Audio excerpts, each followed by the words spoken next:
Namaskar. Good morning to all of you present here.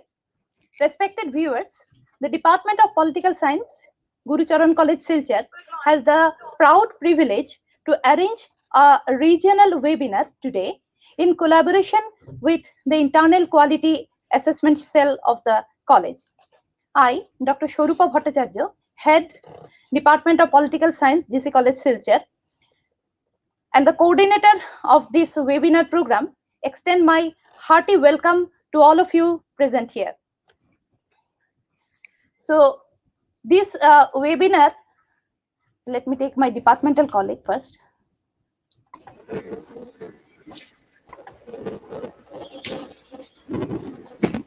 So the Department of Political Science is enriched with my esteemed colleagues, Dr. Shumita Bhattacharya. Good morning, Shumita Bhattacharya. Good morning. Good morning, Professor Dipanita Depurukasto. Good morning. Very good morning. And we also welcome another esteemed colleague, Dr. Van Lilian Pulamte. Dr. Pulamte, are you getting us? Dr. Pulamte, are you getting us? Yes. Yeah. So, okay. Good morning, Dr. Pulamte.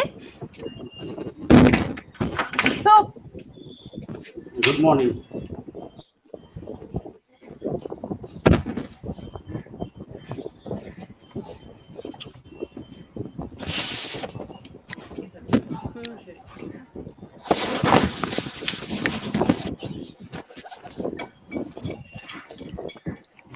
good morning, all the esteemed guests. Good morning, Principal Sir. Yes, good morning. So, every year, as a part of our academic discipline, academic activity, we try to arrange different types of academic sessions like guest lecture program, annual lecture program, national seminar, publication of journal, many things. In the pandemic period also, we have tried to continue our legacy. And last year also, we arranged 2 national webinars with different academicians from different parts of the country. This year also, we have planned to go for 2 webinars, one regional and another national. Today, on this 20th August 2021, we are having the first webinar, the topic of which is Revisiting Chargola Exodus in its centenary year, 1921 to 2021. This is a live program which is visible from our own YouTube channel, GCCE Academia. So, following the norm, we are starting our program with welcoming our principal, Sir Dr. Bibhash Dev. Sir, we are thankful to you, and as Sir is the patron of our organizing committee. Without his cooperation and inspiration, this program would have become fruitless. And we are also very privileged to have amidst us 3 eminent resource persons of high repute. Shri Vivekananda Mohanto. Good morning, Mr. Mohanto. He is a renowned writer and researcher of moral ethics. Dr. Mohanto, Associate Professor and Head, Department of History, Arya Vidyapeeth College, Guwahati, Assam. Good morning, Dr. Pathak. Good morning. And we have Dr. Devasri Datta, Associate Professor and Head, Department of History, Women's College, Silchar, Assam. Good morning, Dr. Devasri Datta. A hearty welcome to all of you. I am also happy to say that a host of participants across the region, even across the nation, have registered with us. And I believe from the core of my heart that without the generous participation of the participants, the program cannot become a successful one. The organizing committee is honored with the participation of honorable principals of different institutes, honorable faculties of different institutes, research scholars, independent researchers, interested members of the society, media persons, and many more. We shall have the interaction session at the end of the program. The participants are requested to interact with us through their comments and queries at the live chat box. We shall definitely try to address the queries. Further, all the participants will be provided with the feedback forms at the end of the program, and after the submission of the feedback forms, we shall provide e-certificates to all of you. Now, this is the time for welcome address, and I would like to request our principal, sir, Dr. Vibhash Dev, to give his welcome address on this beautiful occasion. Sir, please. Good morning to all of you. Am I audible? Yes, yes. Yes, Am sir. I audible, sir? Yes. You Yes, are yes. fully audible, sir. Acha. So, respected IQAC coordinator, Madam, Dr. Rajashree Pal, Dr. Swarupa Bhattacharya, HOD, Department of Political Science, Gurucharan College, Silchar. Respected Sri Vivekananda Mohanto, yes, writer and independent researcher and retired assistant engineer, PhD Silchar. Dr. Mousumi Datta Pathak, associate professor and head, Department of History, Arya Vidyapith College, Guwahati. Dr. Devasri Dotto, associate professor and head, Department of History, Women College, Silchar. And the other distinguished guests, the faculty members, students participated in this webinar. That is actually the regional webinar on revisiting Chargola Exodus in the centenary year 1920 to 2021. 20th August 2021. First of all, I welcome all these participants, mostly the resource person, because having their busy schedule, they have agreed to deliver their valuable speech in this regional webinar. I welcome you all to this great occasion organized by Department of Political Science, Gurucharan College, Silchar. We cannot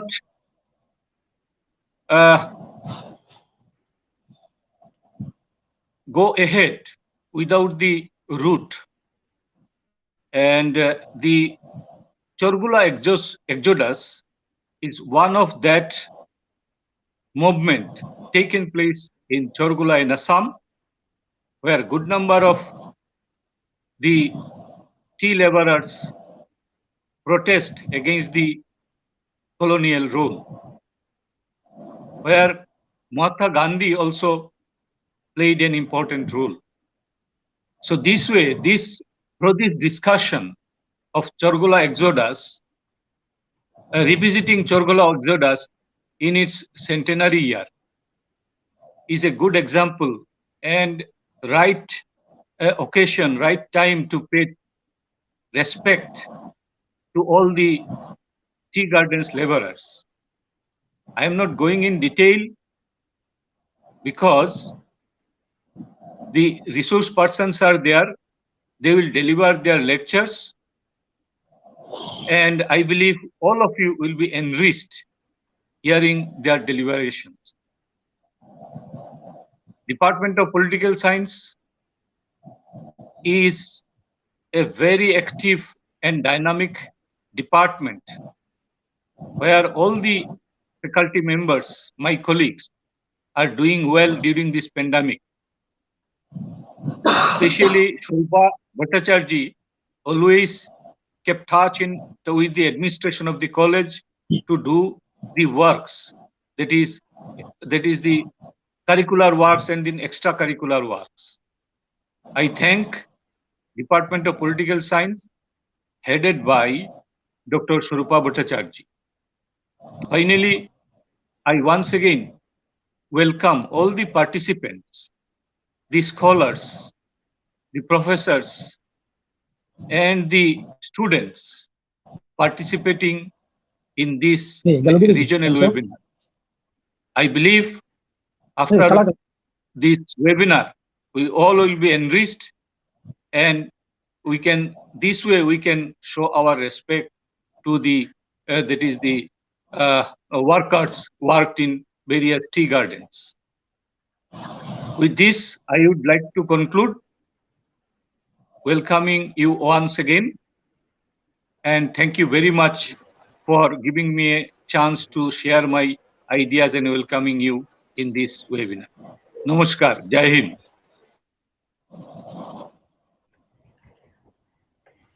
Thank you, our principal sir. Thanks a lot for you have always provided encouragement in all our valuable ventures. Now, I would like to invite our esteemed colleague, Professor Dipannita Depurukasto, from our Department of Political Science. Please explain the purpose of the webinar. Over to Dipannita, madam, please. Very good morning, respected dignitaries present over here. It's indeed a privilege for me to describe in brief the purpose of today's webinar, titled as Revisiting Chargola Exodus in its centenary year. It is from 1921 to 2021. In this crisis phase of pandemic, the influence of webinars in the expansion of knowledge and enhancement of skills of every learner in the field of education is totally undeniable. Thus, conducting the webinars are considered as the most effective tool for achieving academic excellence by every educational institutions nowadays. With this context, the Department of Political Science, in collaboration with Internal Quality Assurance Cell of Gurucharan College, have organized this regional webinar on revisiting Chargola Exodus in its centenary year. The Exodus of Chargola holds a historical significance for this region, and it is very well recognized by the researchers of this field. The purpose of today's webinar in this light intends to understand the emerging solidarity amongst the labor forces of Burampuri, which is observed in the form of resistance movements against the British government. The objective of our today's webinar is to analyze the discourses of the colonial politics to determine the political participation of the labor group of this bill. Mass exodus from the Chargola and Bangai Valley in Karingan subdivision, which was started from Anipati estate on 3rd of May 1921, has completed its 100 years of golden past in this year, which is in 2021, and thus this joint venture of regional webinar is organized by the Department of Political Science along with I2SC of Gurucharan College wishes to commemorate the relentless struggle of all those tea garden laborers of our region, which was not being paid much attention in the study of colonial history of India. Thank you very much. Over to our coordinator, ma'am.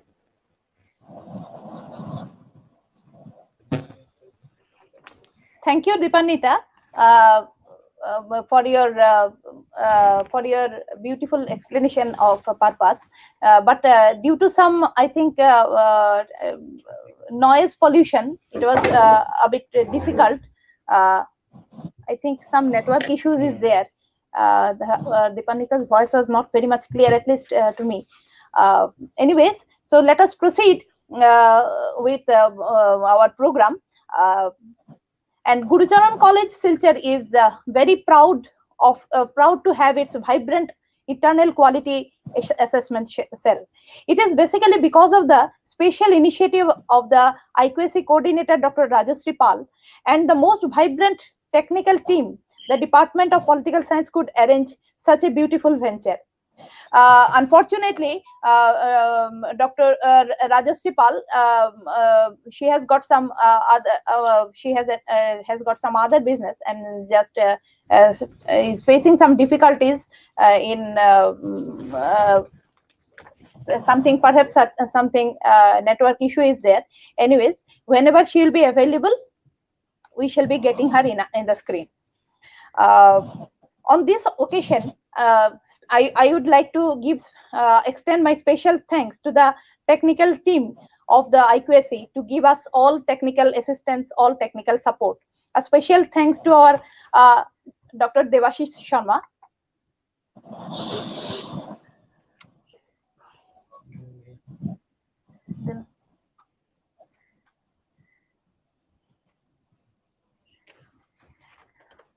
A special thanks to Dr. Devashish Sharma,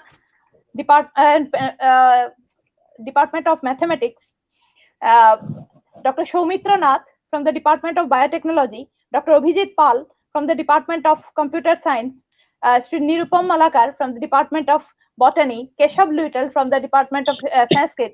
All of them have relentlessly worked to make the program a successful one. A special thanks to the very vibrant technical team.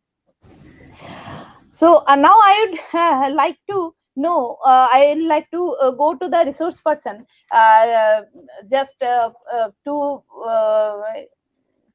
know from them the feelings they are having by coming here, and I'll go to all the resource persons, and please share your views, sir, in a very brief manner. So let us first go to Mr. Mohanto, please. আমি অত্যন্ত আনন্দিত আজকের এই অনুষ্ঠানে আমি অংশগ্রহণ করতে পারার জন্য, কারণ এই গুরুচরণ কলেজের আমিও একজন ছাত্র ছিলাম 1977 থেকে 1979 পর্যন্ত। সেই প্রতিষ্ঠান আমার নিকট একজন একটা দেবমন্দির হিসাবে ছিল এবং আছে, থাকবেও। সেই জন্য আমি অত্যন্ত আনন্দিত, এবং আজকে প্রিন্সিপাল স্যার যে কথাটি বলেছেন বা আপনারা যে কথাগুলো বলেছেন আমার খুব ভালো লেগেছে। আজকে এই অনুষ্ঠানে আমি অংশগ্রহণ করাই। ধন্যবাদ। ধন্যবাদ শ্রী মহন্ত, আপনার কথা আমাদেরকেও উৎসাহিত করলো। মূলত আপনাদের কাছ থেকে পুরো বিষয়টা জানবো বলেই আজকের এই অনুষ্ঠান। অনেক ধন্যবাদ আপনাকে। নাও I would like to go to Moshumi madam, please. Moshumi madam, are you getting us? Please share your feelings.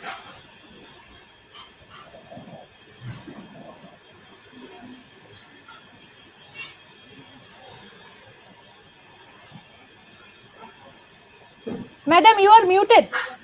Madam, you are muted. Okay. Is it all right now?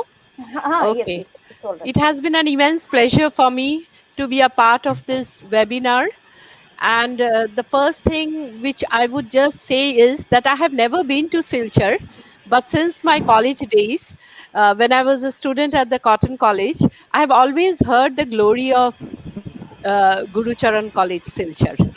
And it's been a pleasure that today I am a part of the program of your college. I feel myself very privileged and very proud on this occasion. And I share and I would give all my congratulations on this holding of this webinar to you. Okay, thank you. Thank you, Moshumi madam. Thanks a lot. Let us go to Professor Devasri Doctor, please. Devasri Di, are you getting us? Yes. Good morning, everybody. Good morning. The same feeling as Mr. Mohanto. I, being a ex-student of Guru Charan College, felt honored when this invitation was extended to me to join this webinar. And the college, the Department of Political Science, IQSC, that it is indeed a good gesture on the part of the college IQSC and Political Science Department to hold a seminar on the 100th year of this Chargola Exodus. This is a less discussed issue of during this national movement period. It was a movement which was organized by a group of people who were extremely poor, illiterate, and oppressed. And that we should remember that these people, they organized this movement in a remotest part of this country. Thank you, Devasri Madam. So we find that we have got in this webinar program, we have got two alumni. Our Mr. Mohanto, he is also alumnus of our college, and of course Devasri Datta, she has got two generation links with GC College, and it is a well-known thing, but let me gracefully remember her father, the great historian of the valley, Professor Debabrata Datta. He was a part and parcel of Guru Charan College. He used to be the vice principal of the college also. So we gratefully remember him, and Devasridi is successfully continuing the legacy. And with a lot of thanks to all of you, let us conclude here the inaugural session, small inaugural session, and let us start the technical session for with the deliberation of Mr. Mohanto. But before going to his deliberation, I would like to request Professor Shumita Bhattacharjee, Dr. Shumita Bhattacharjee, please, to introduce Mr. Mohanto with the audience. Over to Dr. Shumita Bhattacharjee. Thank you, Shorupa. Good morning, everyone. It's both my pleasure and privilege to introduce the first speaker in this virtual seminar. Mr. Vivekananda Mohanto is born in 1961 in Ramkrishna Nagar in the then undivided Kachar district. Trained as a civil engineer, he served the Public Health Engineering Department of the Government of Assam. In spite of his professional association to a remote discipline, Mr. Mohanto is known for his independent research in the areas of regional historiography. An ardent disciple of noted historian and social scientist Professor Shujit Chaudhary, Mr. Mohanto has done path-breaking research in piecing together the scattered and neglected stories of the glorious Chargola Exodus, which unfortunately, as Devasri has said rightly, escaped the attention of the contemporary scholarship. Besides authoring his magnum opus, Chargola Exodus 1921, he has got 2 edited books to his credit, along with scores of research articles strewn over various journals.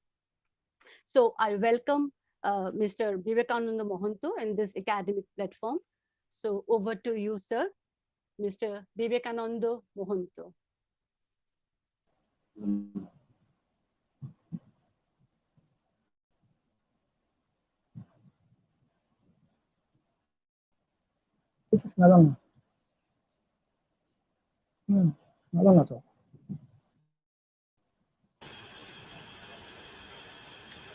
Shorupa madam, you are muted.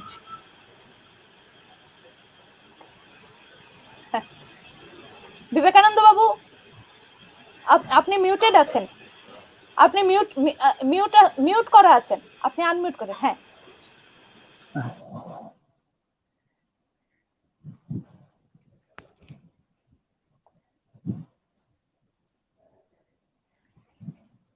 Mister Mohanta, আপনি আপনি আপনি শুরু করতে পারেন, আমরা আপনার কথার জন্য ওয়েট করছি। ঠিক আছে, হ্যাঁ, ধন্যবাদ। নমস্কার। আজ বরাক উপত্যকার ঐতিহ্যবাহী শিক্ষা প্রতিষ্ঠান গুরুচরণ কলেজের পলিটিক্যাল সায়েন্স বিভাগ আয়োজিত রিজিওনাল ওয়েবিনার বিষয় শতবর্ষের চরগোলা মহানিষ্ক্রমণ ফিরে দেখা, অর্থাৎ revisiting Chargola exodus in its centenary year 1921 to 2021 শীর্ষক আলোচনা চক্রে অংশগ্রহণ করতে গিয়ে আমি প্রথমেই প্রণাম জানাই গুরুচরণ কলেজের বেদিমূলে স্মরণ করছি প্রয়াত সুদীপ চৌধুরীকে, যার উৎসাহ ও প্রেরণায় আমি চরগুলো এক্সোডাসের মতো এত দুরূহ বিষয়ে একটু ভাবার চেষ্টা করেছিলাম। তার উদ্দেশ্যে জানাই বিনম্র শ্রদ্ধাঞ্জলি। সশ্রদ্ধ নমস্কার জানাই কলেজ কর্তৃপক্ষ এবং আয়োজক বিভাগকে। নমস্কার জানাই আজকের আলোচনা চক্রে অংশগ্রহণ করা শ্রদ্ধা অধ্যাপক অধ্যাপিকা এবং ফেসবুক লাইভ অনুষ্ঠানে অংশগ্রহণ করা দর্শক শ্রোতা সুধী জনগণকে। এই আলোচনার শুরুতেই আমায় যেতে হবে সেই পরিসরে যেখান থেকে সর্বভারতীয় ইতিহাস খ্যাত চরগুলা মহানিষ্ক্রমণ বা মুলুকচলো অভিযানের সূত্রপাত হয়েছিল। সেই চরগুলা বেলির ভৌগোলিক অবস্থান একটু ইন্টারফেয়ার করছি মিস্টার মহন্ত, আমি একটু ইন্টারফেয়ার করছি, সরি টু ডিস্টার্ব ইউ। আপনি আমাদের একটা পিডিএফ পাঠিয়েছেন, আপনি আমাদের দয়া করে বলবেন যে কখন থেকে আমরা পিডিএফটা দেখানো শুরু করব। কাইন্ডলি আমাদেরকে একটুখানি আপনি বলে দেবেন। আপনার পিডিএফ পাঠিয়েছেন, যে ছবিটা পাঠিয়েছেন সেটা আমরা ডিসপ্লে করব, আপনি আমাদের বলে দেবেন যে কখন স্টার্ট করব। ঠিক আছে, ঠিক আছে।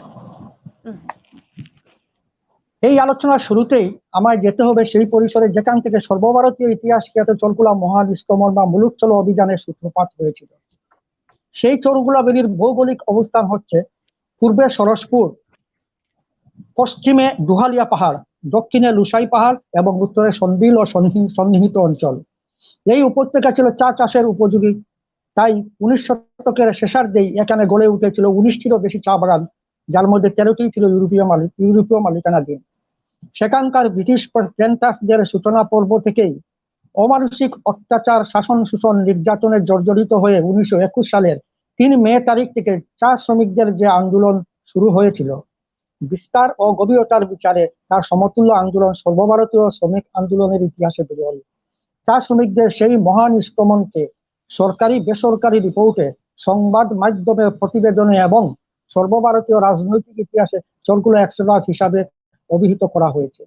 এই আন্দোলনেরও এক সুদীর্ঘ প্রেক্ষাপট রয়েছে, যেখানে চা শিল্প গড়ে ওঠার প্রাসঙ্গিকতা, ভূমি বন্দোবস্ত, শ্রমিক সংগ্রহ ও আনয়ন প্রক্রিয়া, কর্মকর্তাদের শাসন শোষণ, নির্যাতন, চেতনার উন্মেষে সংবাদ মাধ্যম, সুদী জনগণের লাগাতার সংগ্রাম ইত্যাদি। প্রেক্ষাপট সুদীর্ঘ, তাই স্বল্প পরিসরে একটু আলোকপাত করার চেষ্টা করছি। এখন আপনি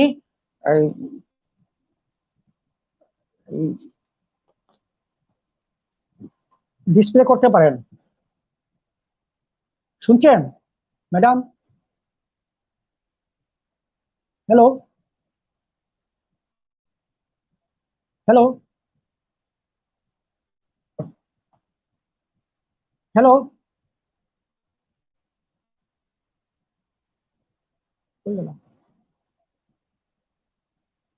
ম্যাডাম?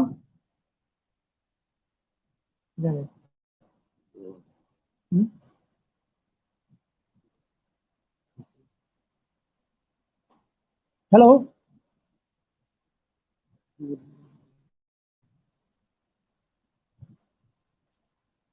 হ্যালো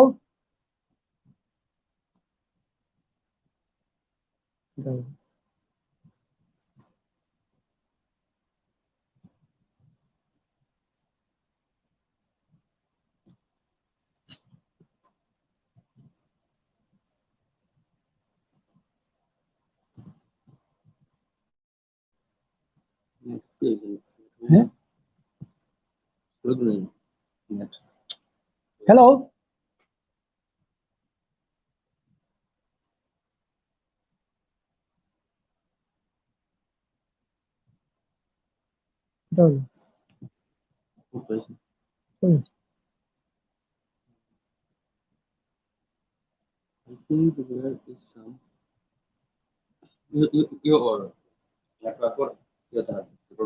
আপনার সমস্যা, তার সমস্যা।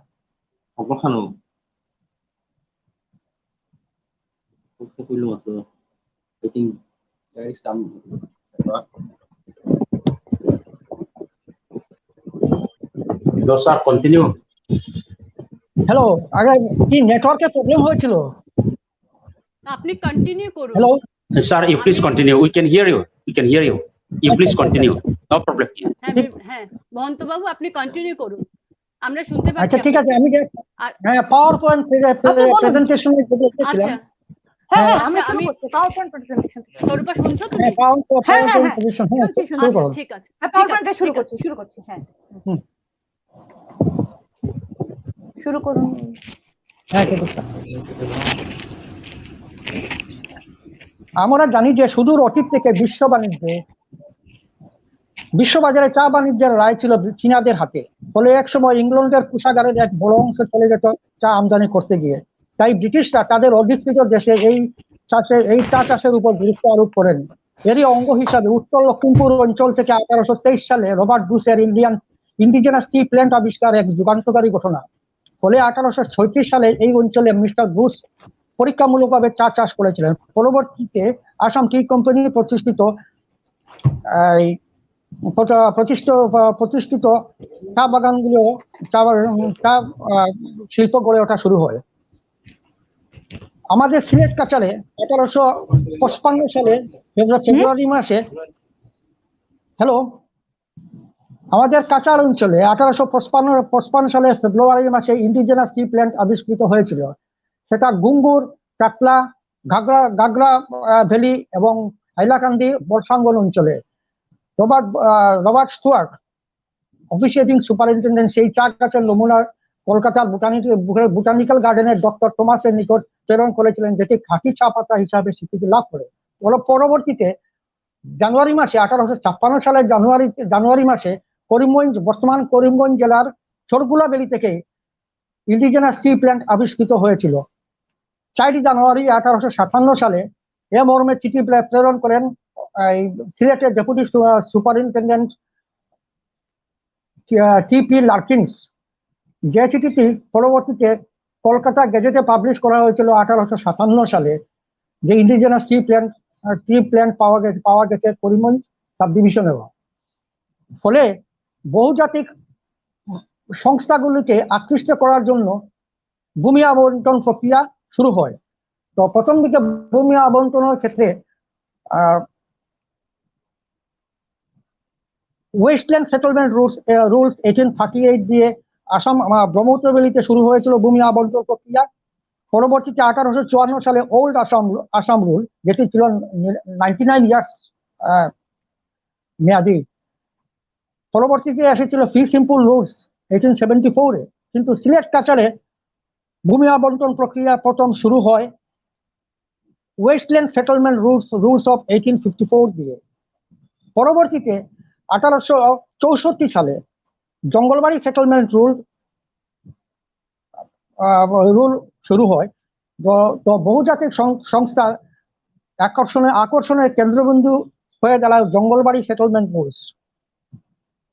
ফলে একসময় চা বাগান গড়ে ওঠে এবং 1901 সালের মধ্যে বিদেশি প্রাধান্যে সিলেটে 154টি চা বাগান, কাচারে 180টি চা বাগান। এবং চা রপ্তানির হার যদি আমরা দেখি তাহলে দেখবো 1866 সালে যেখানে চীনের চা রপ্তানির হার ছিল 96%, 1903 সালে চীনের রপ্তানির হার নেমেছে আরো অনেক নিচে, অর্থাৎ চীনের রপ্তানির হার তখন মাত্র 10%।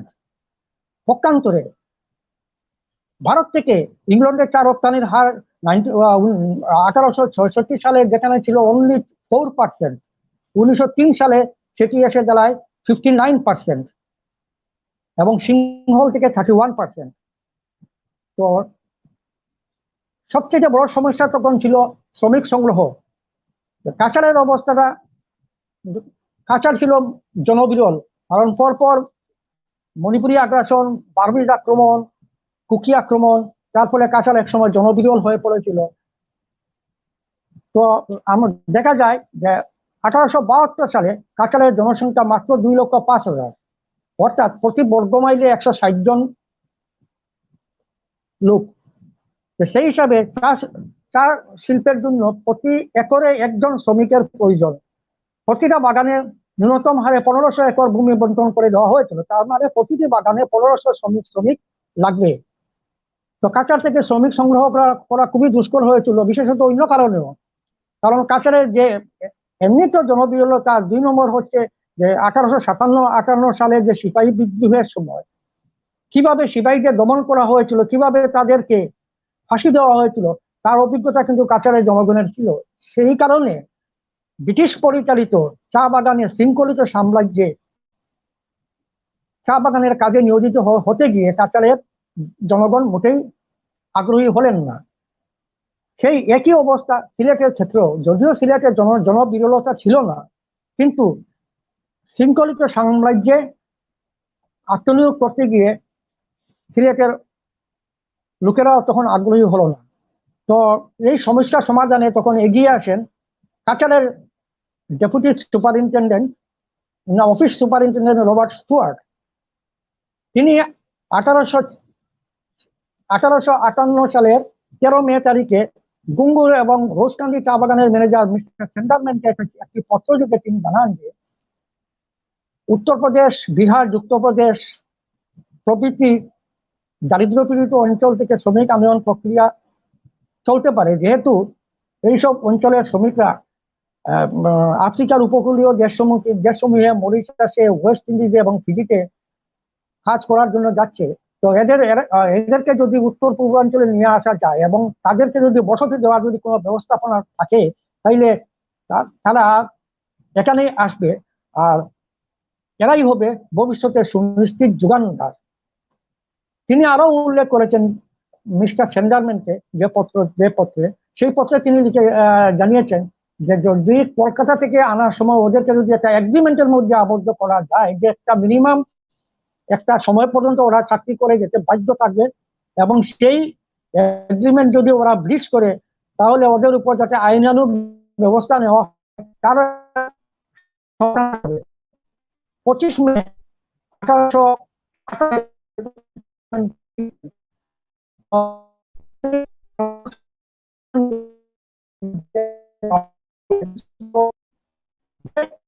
1858 দেখা যায় যে workman's breach of contract act number 13 of 1859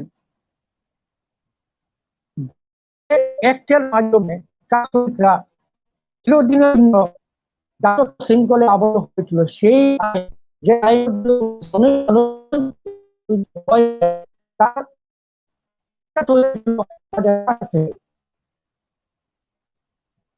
যাই হোক, এখন চা শ্রমিক আন্দোলনের ক্ষেত্রে বহির্দেশীয় শ্রমিক আন্দোলনের ক্ষেত্রে আর কাঠি ব্যবস্থা তখন চালু করা হয়।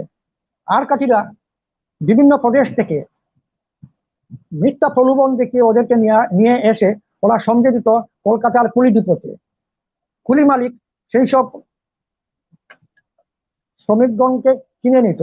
তাদের রেট ছিল, যদিও শ্রমিকরা জানতোই না যে তারা বাজারজাত হয়ে বিক্রি হচ্ছে। শ্রমিকদের রেট ছিল ওরকম, এক জোড়া শ্রমিকের দাম মূল্য 200 টাকা। যিনি শ্রমিক সংগ্রহ করবেন তার রেট ছিল 2 টাকা থেকে 4 টাকা। আর কাঠি যিনি শ্রমিক এনে আড়তদারের হাতে সঙ্গে দিচ্ছেন উনি পাচ্ছেন শ্রমিক পিছু 12 থেকে 25 টাকা। তারপর সরকারের প্রাপ্য ছিল শ্রমিক পিছু 1 টাকা 4 আনা। ডাক্তারের দক্ষিণা ছিল 2 আনা এবং কেরানি বাবু মানে রেজিস্ট্রারের কেরানি বাবুর দক্ষিণা ছিল 2 আনা। শ্রমিকরা জানতেই পারতো না যে তারা গরু ছাগলের মতো পণ্য সামগ্রীর মতো ওরা যে বিক্রি হচ্ছে। সে কুলি ডিপো থেকে আমাদের সুরমা বরাক ব্রহ্মপুত্রের চা বাগানের প্রয়োজনে শ্রমিক কিনে আনা হতো এগ্রিমেন্টের মাধ্যমে। দেখা যায় এগ্রিমেন্ট হওয়ার পূর্ব পর্যন্ত শ্রমিকদের যত্ন আত্মীয়ের কোনো ধরনের ঘাটতি থাকতো না। ওরাও ভাবতো যে আমরা স্বপ্নের দেশে আমরা যাচ্ছি, আমাদের কোনো ধরনের অসুবিধা হচ্ছে না। সুগন্ধি তেল ওদেরকে দেওয়া হতো, সুগন্ধি সাবান ওদেরকে দেওয়া হতো, নতুন কাপড় চোপড় দেওয়া হতো। কিন্তু এগ্রিমেন্ট পেপারে সই টিপসই দেওয়ার পরই তাদের সামনে হাজির হতো কুৎসিত জীবনের একটি রূপ। তাদেরকে যখন জাহাজে তোলা হতো, হাজার হাজার শ্রমিক একসাথে জাহাজে তোলা হতো, জাহাজের ফুলের ভিতরে ওদের ঢুকিয়ে দেওয়া হতো, তখন দমবন্ধ অবস্থা, অস্বাস্থ্যকর পরিবেশ ফলে রাস্তায় অনেক শ্রমিক মারা যেত।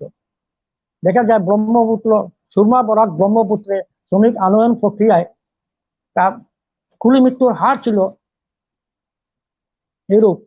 যেমন 15 ডিসেম্বর 1859 থেকে 21 নভেম্বর 1861 পর্যন্ত ব্রহ্মপুত্র বেলিতে আনিত 2272 জন শ্রমিকের মধ্যে রাস্তায় মারা যায় 250 জন। 2 এপ্রিল 1861 থেকে 25 ফেব্রুয়ারি 1862 পর্যন্ত 2569 জন শ্রমিক আন্দোলনের ক্ষেত্রে রাস্তায় মারা যায়, জলডুবে মারা যায় 135 জন।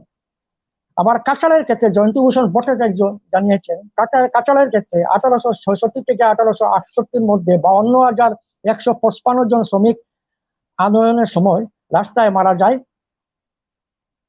2456 জন। দেখুন শ্রমিকদের কি অবর্ণনীয় পরিস্থিতি, অবর্ণনীয় অস্বাস্থ্যকর পরিবেশের মধ্যে দিয়ে শ্রমিক আন্দোলন প্রক্রিয়ায় শুরু হয়েছিল, ওদের উপর নির্যাতন। তাছাড়া আরো একটা ব্যাপার ছিল, জাহাজের একদম ঊর্ধ্বতন কর্তৃপক্ষ থেকে নিম্নতম খালাসি পর্যন্ত তাদেরও নজর ছিল কুলি কামিনদের উপর। এত সব করার পর যখন শ্রমিকরা যখন বাগানে এসে পৌঁছলো, প্রতিটা বাগান গড়ে উঠেছিল পাহাড়ি অঞ্চলে। আপনি কাঁচালের কথাই ধরুন বা সিলেটের কথাই ধরুন, প্রায় প্রতিটি চা বাগান গড়ে উঠেছিল পাহাড়ের ঢালু অংশে। তো এইসব অঞ্চলগুলো ছিল স্থাপত্য সংকুল এবং বৈরী আক্রমণের কেন্দ্রবিন্দু। তো বাগানে ঢোকার পর থেকে শ্রমিকরা আবদ্ধ হয়ে পড়ে এবং প্রতিনিয়ত তারা বৈরী আক্রমণের শিকার হতো। বন্যজন্তুর ব্যাপার তো ছিলই। আমারও ব্যক্তিগত একটা অভিজ্ঞতা আছে। কোনো এক সময় আনিপুর চা বাগানের একটু দূরে, যেখানে 1947-এর পর উদ্বাস্তু পুনর্বাসন দেওয়া হয়েছিল, সেখানে একবার গিয়েছিলাম। সেটা 1966-67 সালে। এক রাত কাটিয়েছিলাম। কিন্তু কিভাবে বয়ে রয়্যাল বেঙ্গল টাইগার ঘরের চতুর্দিকে ঘুরছে এবং ঘরের মালিক রশি ধরে টানছেন, বাইর দিকে ফেনেস্তারা মানে টিন বাঁচে, টিনের ভিতরে পাথর বাঁধা ছিল, মানে গোটা রাত্রি। তো যদি 1966-67 সালে যদি এ ধরনের ঘটনা হয়ে থাকে, তাহলে তার থেকে আরো 100 বছর আগে অবস্থাটা কি ছিল, সেই খবরটা কিন্তু বাইরে কোনোদিন বের হয়নি। এবং এই যে চরগুলা ভ্যালি, সেই চরগুলা ভ্যালিতে 1871 সালে 20 জন চা কুলি হত্যা করা হয়েছিল এবং অসংখ্য যুবতীও অপহরণ করা হয়েছিল। যাই হোক, এভাবে ধীরে ধীরে চা বাগান গড়ে ওঠা শুরু হয়। পাশাপাশি তাদের উপর অমানুষিক অত্যাচার শুরু করা হয় এবং প্রতিটি ইউরোপিয়ান গার্ডেনে দেখা যায়, প্রতিটি ইউরোপিয়ান গার্ডেনের শ্রমিকদেরকে আবদ্ধ করে রাখার জন্য প্রতিটি গার্ডেনে নিজস্ব কয়েন বা টোকেন প্রথা চালু হয়েছিল। আলিপুর বাগানেও এটি সেম প্রথা ছিল, যে সেটা প্রযোজ্য ছিল একমাত্র বাগানের ক্ষেত্রে। যদি বাগান থেকে কেউ যদি বেরিয়ে যেতে চায়, তাহলে সে রিক্ত হস্তে যেতে হবে, কারণ তার যে কয়েন, তার যে টোকেন, সেটি কিন্তু বাগানের চৌহদ্দির বাইরে একদম পুরো মূল্যহীন। আমি দেখা যায় যে কাঁচালের ক্ষেত্রে দেখা যায় আপনার বিন্যা গান্ধী চা বাগান, জালেঙ্গা চা বাগান, তারপরে দিদারকুশ চা বাগান, সেই প্রতিটি চা বাগানে এরূপ কয়েন ছিল। ঠিক আপনার এই দক্ষিণ সিয়ত্ত অঞ্চলের লংলা চা বাগান, পাত্রকুলা চা বাগান, প্রায় সবকটি চা বাগানে কয়েন সিস্টেম চালু ছিল। চা বাগানে কাজ করতে গিয়ে শ্রমিকদের উপর যে নির্যাতন যে হতো, অনেক ক্ষেত্রে সেটা মাত্রা ছাড়িয়ে যেত। মৃত্যু হলেও তার কোনো বিচার হতো না। এটা আপনি ধরুন সিলেটের কালাগুল বাগানের ঘটনা ধরুন, আপনি ধরুন আসাম ভ্যালির লালা মাসুনের মৃত্যুকাণ্ড ধরুন, আপনি ধরুন এই খরিল বাগানের কুলি মৃত্যুর ঘটনা, সব প্রতিটা জায়গায় তার বিচার ব্যবস্থার প্রহসনে অভিযুক্ত অর্থাৎ টি প্ল্যান্টার নিরঙ্কুশ খালাস হয়ে যেতেন, তিনি নিরপরাধ প্রমাণিত হতেন। সুতরাং পুঞ্জীভূত খুব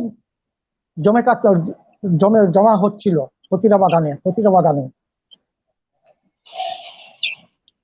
আরেকটা জিনিস, সেই সব অত্যাচার, এক্সপ্লয়টেশন বা বলুন নির্যাতন, তার খবর সর্বপ্রথম বহিরাঞ্চলে গিয়েছিল কাছাড় থেকে, এবং একটা মুখ্য ভূমিকা নিয়েছিলেন ঢাকা প্রকাশের সাংবাদিক। ঢাকা প্রকাশ প্রতিষ্ঠিত হয়েছিল 1861 সালের 7 মার্চ তারিখে, অথচ 1861 সালের মে মাসে, মাত্র 2 মাসের ভিতরে উনি সে রিপোর্ট দেওয়া থেকে তিনি সরে যান নিজের জীবন বিপন্ন জেনে, এবং সেই খবরটি তখন প্রকাশিত হয়েছিল হিন্দু প্যাট্রিয়ট পত্রিকায়। যে খবরটা যিনি পাঠিয়েছিলেন হিন্দু প্যাট্রিয়ট পত্রিকায়, তিনিও মানে ভয়ে নিজের নামটা প্রকাশ করেননি, তিনি লিখেছিলেন XYZ। তার বক্তব্য থেকে জানা যায় যে কাতারে অমানসিক শাসন, শোষণ, নির্যাতন তখন চলছিল, বিশেষ করে ইউরোপিয়ান প্ল্যান্টেশন পরিসীমায়। তো দেখা গেল হিন্দু প্যাট্রিয়ট পত্রিকায় যখন খবরটা বেরোলো, তার আগে যখন ঢাকা প্রকাশে খবরটা বেরোলো, এরপর সমাজজীবনের চেতনার উন্মেষে তখন এগিয়ে এলো সম্প্রকাশ পত্রিকা, সমাচার চন্দ্রিকা, পরবর্তীতে ব্রাহ্ম পাবলিক অপিনিয়ন। এইসব যখন বাংলার বিদ্যুৎ সমাজে যখন সেই সব খবরগুলা গেল, তখন ব্রাহ্ম মিশনারি রামকুমার বিদ্যারত্ন তিনি আসাম পরিভ্রমণে এসেছিলেন এবং বাস্তব অভিজ্ঞতা নেওয়ার জন্য তিনি নিজে চাকুলি ছদ্মবেশে এসেছিলেন। তার আগে 1876 সালের 26 জুলাই ব্রাহ্মদের দ্বারা ভারত সভা বা ইন্ডিয়ান অ্যাসোসিয়েশন গঠন করা হয়েছিল। আনন্দমোহন বসু, দ্বারকানাথ গাঙ্গুলি, তারপর পণ্ডিত শিবনাথ শাস্ত্রী, তারপর সুরেন্দ্রনাথ বন্দ্যোপাধ্যায়ের সহযোগিতায়। তো সেই ভারত সভার তরফ থেকেই ভারত সভার তরফ থেকেই রামকুমার বিদ্যারত্ন তিনি আসামের বাগানে এসেছিলেন, কুদাল চালিয়েছিলেন রাত দিন। তিনি আসার সময় জাহাজে উঠে নারকীয় ঘটনারও নীরব সাক্ষী হয়েছিলেন এবং একটি রিপোর্ট তিনি তখন পাঠিয়েছিলেন সঞ্জীবনী পত্রিকায়, যে পত্রিকা থেকে সেই সব রিপোর্ট গুলা প্রকাশিত হয়েছিল রাইজ এন্ড রায়ত পত্রিকায় ইংরেজিতে। সমস্ত বাংলার শুধু নাগরিকবৃন্দ এইসব রিপোর্ট দেখে একদম স্তম্ভিত হয়ে পড়েছিলেন। তখন লর্ড রিপন এইসব ব্যাপারে একটু অনুসন্ধান করার জন্য আসামের চিফ কমিশনারকে নির্দেশ দিয়েছিলেন। আসামের চিফ কমিশনার তদন্তের সময় রামকুমার বিদ্যারত্ন নিজের জীবন বিপন্ন জেনেও প্রতিটা রিপোর্ট তিনি পাঠিয়েছিলেন চিফ কমিশনারের নিকট, এবং তদন্তে সেটা সত্য বলে প্রমাণিত হয়েছিল। তারপরই 1883 সালে ফেব্রুয়ারি মাসে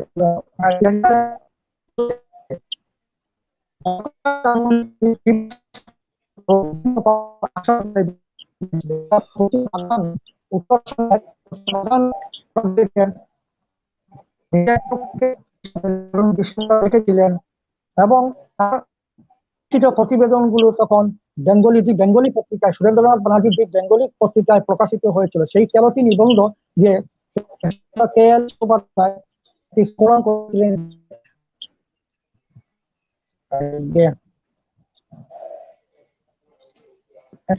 প্রবন্ধ ব্রিটিশ একটি প্রবন্ধ, তিনি একটি গ্রন্থ প্রকাশিত করেছিলেন KL চট্টোপাধ্যায়।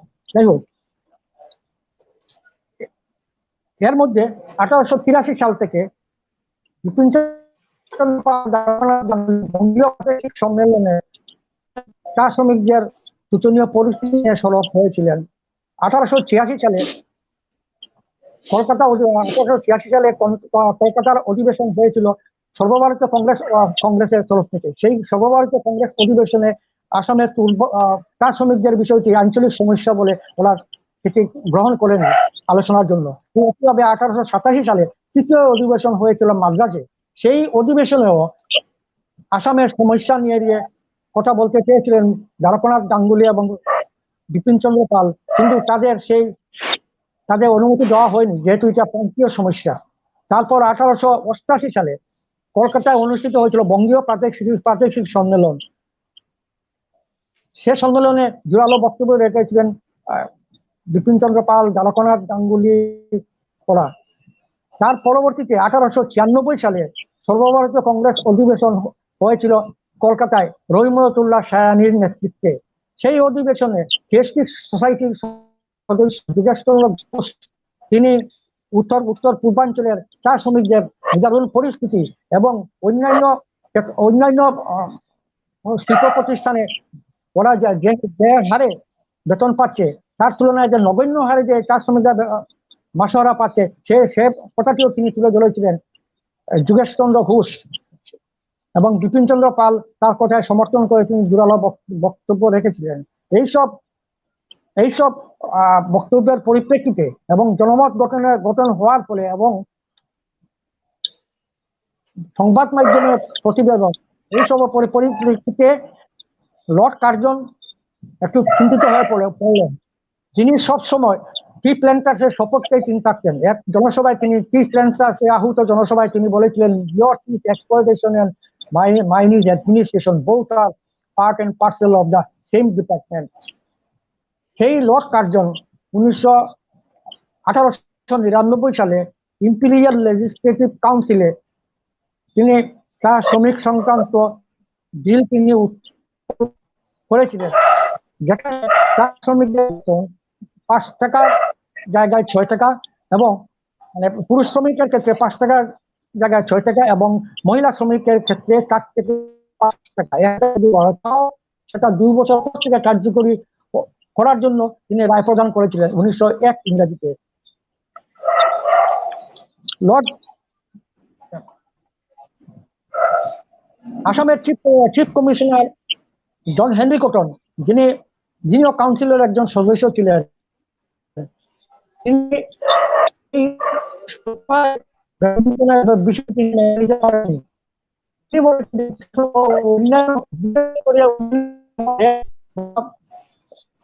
অন্য যেসব শিল্প প্রতিষ্ঠান ওইসব অঞ্চলে বেতন পেত 1865 থেকে যারা বেতন 7.50 টাকা থেকে 15 টাকা বেতন পেত।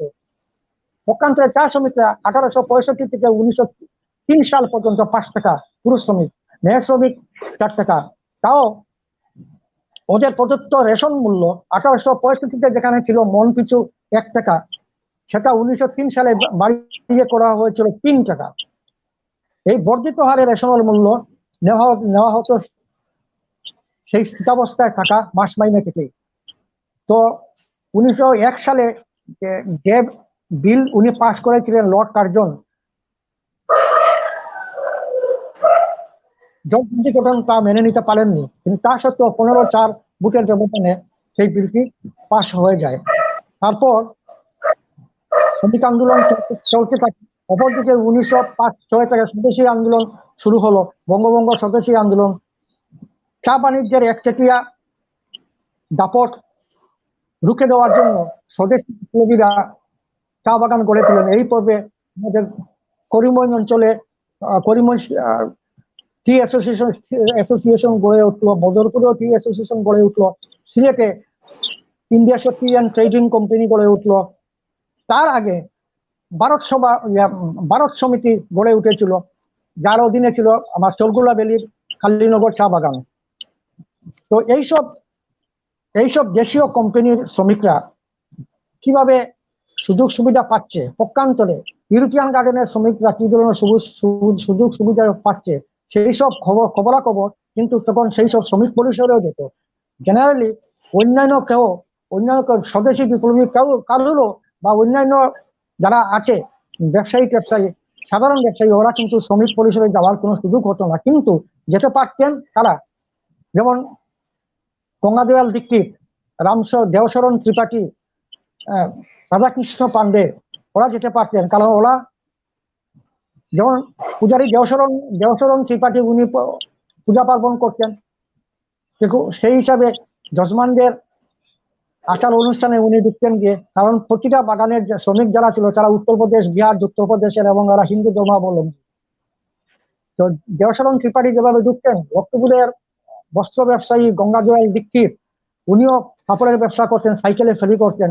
তো উনার মারফত সেই বিভাজন, দেশীয় বাগান বিদেশীয় বাগানের সেই বিভাজনের খবর উনার মাধ্যমে যেত। তাছাড়া ওখানে যে টর্চারিং যেগুলো হচ্ছে ইউরোপিয়ান গার্ডেনে, সে খবরও বাইরে আসতো। এক সময় তা লাগাম ছাড়া যখন অবস্থায়, একদিকে বেতনের এত নিম্নতম হারে বেতন, উপরি পাওনা হিসেবে তাদের উপরে অত্যাচার তা সহ্য করতে সম্ভব হচ্ছিল না, তখন লাগাতার স্ট্রাইক চলছিল বিভিন্ন বাগানে, বিশেষ করে দক্ষিণ সিলেট বা আমাদের কাছাড়ের বিভিন্ন বাগানে সেই সময় 1920 সালে যখন অসহযোগ এবং খিলাফত আন্দোলন শুরু হলো, তার অঙ্গ হিসাবে সিলেটে বিশাল সমারোহ হয়েছিল। সেখানে স্বদেশী ভাবনা নিয়ে এবং অসহযোগের চিন্তাধারা নিয়ে আলোচনা হয়েছিল। তো তারই অঙ্গ হিসাবে আমার গঙ্গাদয়াল দীক্ষিত, রাধাকৃষ্ণ পান্ডে, তারপরে গঙ্গাদয়াল দীক্ষিত, রাধাকৃষ্ণ পান্ডে, তারপর আমার দেব কি আছিল ভুলে গেলাম, রামপ্রসাদ চৌবে, ওদের উপস্থিতিতে জনসভা হয়েছিল মাধবপুর চা বাগানে, লংলা চা বাগানে, পরবর্তীতে লঙ্গাই চা বাগানে এবং আনিপুর চা বাগানে। তাদের উপস্থিতিতে বিশাল জনসভা হয়েছিল। আনিপুর চা বাগানে নয়, রাতাবাড়ি অঞ্চলে, রাতাবাড়ি থানার ঠিক পাশেই আনিপুর চা বাগান। তো রাতাবাড়ি অঞ্চলে বিশাল জনসভা হয়েছিল। সেই জনসভায় বাগান শ্রমিকরাও জনসভায় অংশগ্রহণ করেছিল। ফলে মে মাসের 2 তারিখে ধর্মঘট শুরু হয় আনিপুর এবং চরগোলা ভ্যালির সব কয়টি বাগানে। তার আগে থেকে ধর্মঘট চলছিল, দক্ষিণ সিলেটে ধর্মঘট চলছিল, লঙ্গাই ভ্যালিতে ধর্মঘট চলছিল, কাছাড়ে তো ধর্মঘট চলছিল। কারণ খলিল বাগানের ঘটনা, খলিল বাগানের কুলি মৃত্যু, হীরার মৃত্যু এবং তার পরিপ্রেক্ষিতে হীরার মৃত্যু না, হীরার বাবার মৃত্যু এবং তার পরিপ্রেক্ষিতে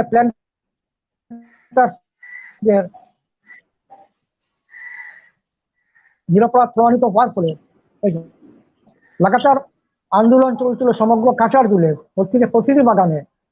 তো 2 তারিখ থেকে যেখানে আনিপুর বাগানে যখন ধর্মঘট শুরু হলো, 3 তারিখ উপায়ন্তর না দেখে আনিপুর বাগান থেকে শ্রমিক বেরিয়ে পড়ে 750 জন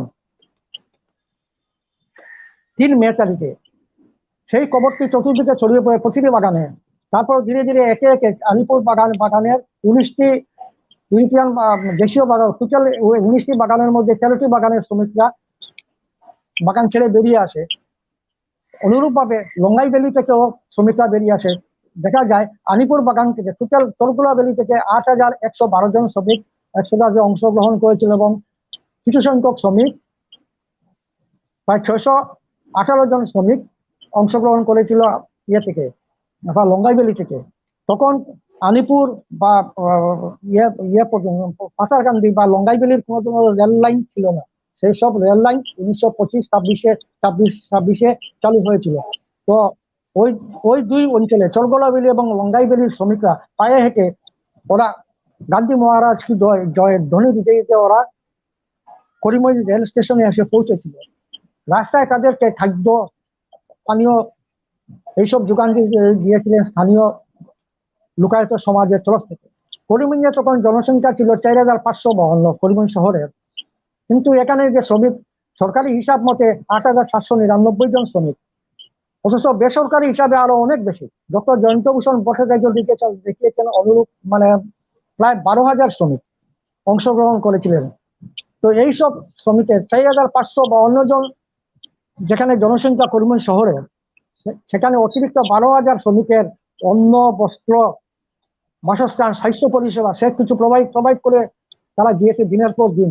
তখন করিমগঞ্জ কংগ্রেসের শীর্ষচন্দ্র দত্ত, তারপর রমণীমোহন রায়, অশ্বিনী কুমার দত্ত, ইন্দ্র কুমার দত্ত,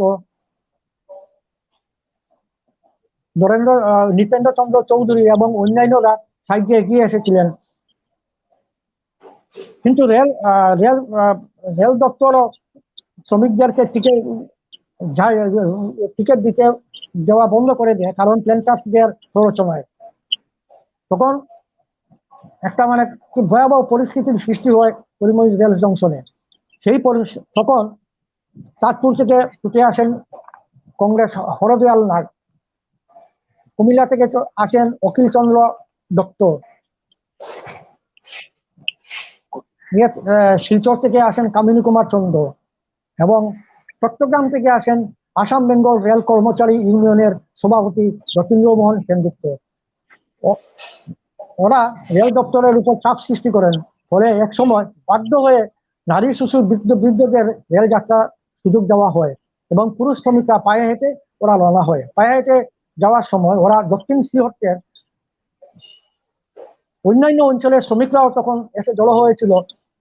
এই বড়লেখা, বরমচাল, শমশেরনগর, ইংরাজিয়া, সাতগাঁও, শ্রীমঙ্গল এবং শায়েস্তাগঞ্জ রেল স্টেশনে। তো এক পরিসংখ্যানে দেখা গেছে সিলেটে, দক্ষিণ সিলেট এবং উত্তর সিলেট মিলে সিলেটের জনসংখ্যায় মানে শ্রমিক সংখ্যায় তখন ছিল প্রায় 30,000 এবং ওদের খাদ্য পানীয় যোগানে তখন এগিয়ে এসেছিলেন স্থানীয় স্বেচ্ছাসেবক বাহিনী এবং হবিগঞ্জের শিবেন্দ্র বিশ্বাস, যিনি আইন ব্যবসা বর্জন করেছিলেন অসহযোগ আন্দোলন পর্বে। তার সহযোগিতায় এবং অন্যান্য সাধারণ জনগণের সহযোগিতায় সেই সব শ্রমিকদের খাদ্য, বস্ত্র, রাত্রি যাপনের ব্যবস্থা করে দেওয়া হয়েছিল। এইভাবে সব শ্রমিক এক সময় যে মে মাসের দ্বিতীয় সপ্তাহে গিয়ে পৌঁছে চাঁদপুর রেল স্টেশনে। সেখানে তাদের খাদ্য, পানীয়, স্বাস্থ্য পরিষেবা সবকিছু ব্যবস্থা করে দিয়েছিলেন এখানে স্থানীয় জনগণ, স্বেচ্ছাসেবক বাহিনী, তারপর কংগ্রেসীরা। তখন মানে চাঁদপুরের যে মহকুমা শাসক, চাঁদপুরের মহকুমা শাসকের সহযোগিতায় তার শ্রমিকরা জাহাজে উঠে চাঁদপুর থেকে গোয়ালন পৌঁছতেছিল। কিন্তু প্ল্যান্টার্স প্রতিনিধি মিস্টার ম্যাকফারসন যখন মঞ্চে অবতীর্ণ হন, তখন তাদের যাওয়াটা তিনি বন্ধ করে দেন। ফলে 19 মে তারিখে জাহাজে উঠতে গিয়ে শ্রমিকদেরকে প্রবল বাধা প্রদান করা হয়েছিল। তখন ম্যাকফারসনের নির্দেশে যখন জাহাজের পাটাতে উঠে নেওয়া হয়েছিল, তখন শত শত শ্রমিক পদ্মার জলে সলিল সমাধি ঘটেছিল। তারপর দিন 20 তারিখ রাত গভীরে নারায়ণগঞ্জ থেকে মানে ঊর্ধ্বতন কর্তৃপক্ষের নির্দেশে, অর্থাৎ দার্জিলিং এর নির্দেশে, তখন দার্জিলিং ছিল গ্রীষ্মকালীন রাজধানী, তো দার্জিলিং এর নির্দেশে আমাদের এই কমিশনার, চিটাগাং ডিভিশনের কমিশনার কিরণ চন্দ্র দে 50 জন গুর্খা সৈন্য এবং কয়েকজন জুট মার্চেন্ট নিয়ে হাজির হন নারায়ণগঞ্জ থেকে চাঁদপুর রেল স্টেশনে। তো উনি এসেই রাত গভীরে স্টেশনের আলো নিভিয়ে বৃষ্টি স্নাত গভীর রাত্রে গুর্খা বাহিনী লেলিয়ে দেন। তখন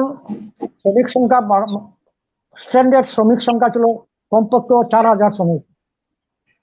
চতুর্দিকে চিৎকার কান্না, মানে যে যেদিকে পারে ছুটছে। প্রায় 100 জন শ্রমিক আহত হয়েছিল। অনেক বিদ্যা, হাত পা ভেঙে ওরা একটা জলাভূমিতে বলতে ওদেরকে তখন চা বাগান থেকে সরিয়ে নেওয়া হয়েছিল একটি ফিল্ডে।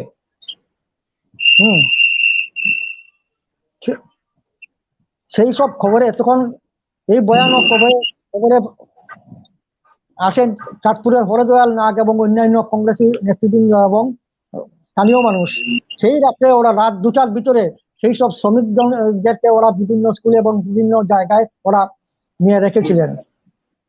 তারপর দিন 21 তারিখ থেকে স্থানীয় স্তরে আন্দোলন শুরু হয়, ধর্মঘট। স্থানীয় স্তরে এই চাঁদপুর এবং লাকসাম জংশনে ধর্মঘট শুরু হলো।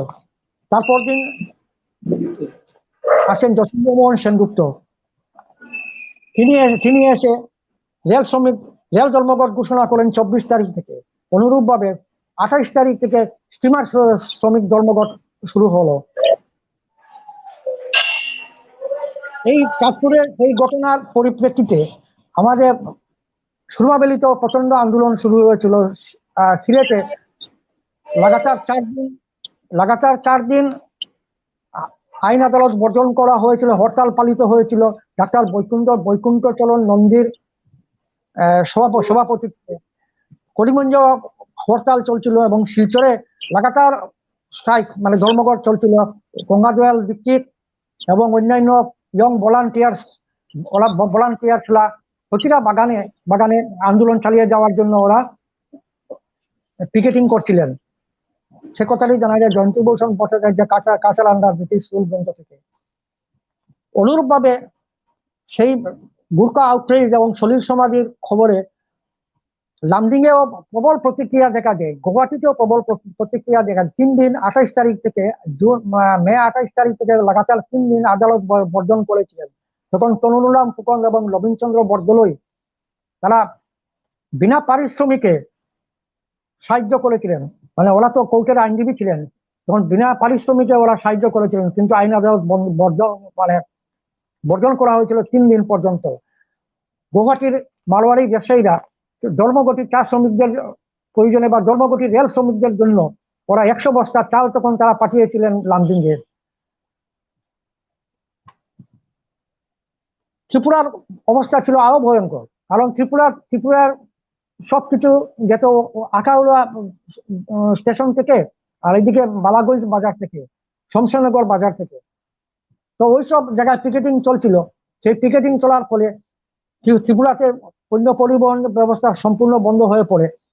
আবার খিলাফত এবং অসহযোগ আন্দোলনের নেতা যারা আছেন ত্রিপুরার, ওদের চাপ সৃষ্টির ফলে আগরতলা, বিলোনিয়া, তারপর কৈলাসহর, মানিকবান্ডার, ধর্মনগরে লাগাতার আন্দোলন চলছে। আইন আদালত বর্জন করা হয়েছিল। তারপর ধর্মসভা চলছিল গুর্খা আউটরিচের মানে প্রতিবাদ জানাতে গিয়ে। সিএফ অ্যান্ড্রুস, বিশ্বভারতীর অন্যতম উপাচার্য সিএফ অ্যান্ড্রুস, গুর্খা আউটরিচের খবর শোনার সাথে সাথে 1921 সালের 21 মে তারিখে উনি রাজবাড়িতে আসেন। তো রাজবাড়ি থেকে উনি চাঁদপুর স্টেশনে উনি অকুস্থলে উনি আসেন 23 তারিখে। এইসব দেখে, এখানে পরিস্থিতি দেখে, চা শ্রমিকদের পরিস্থিতি দেখে তিনি একদম শিউরে উঠেন। তিনি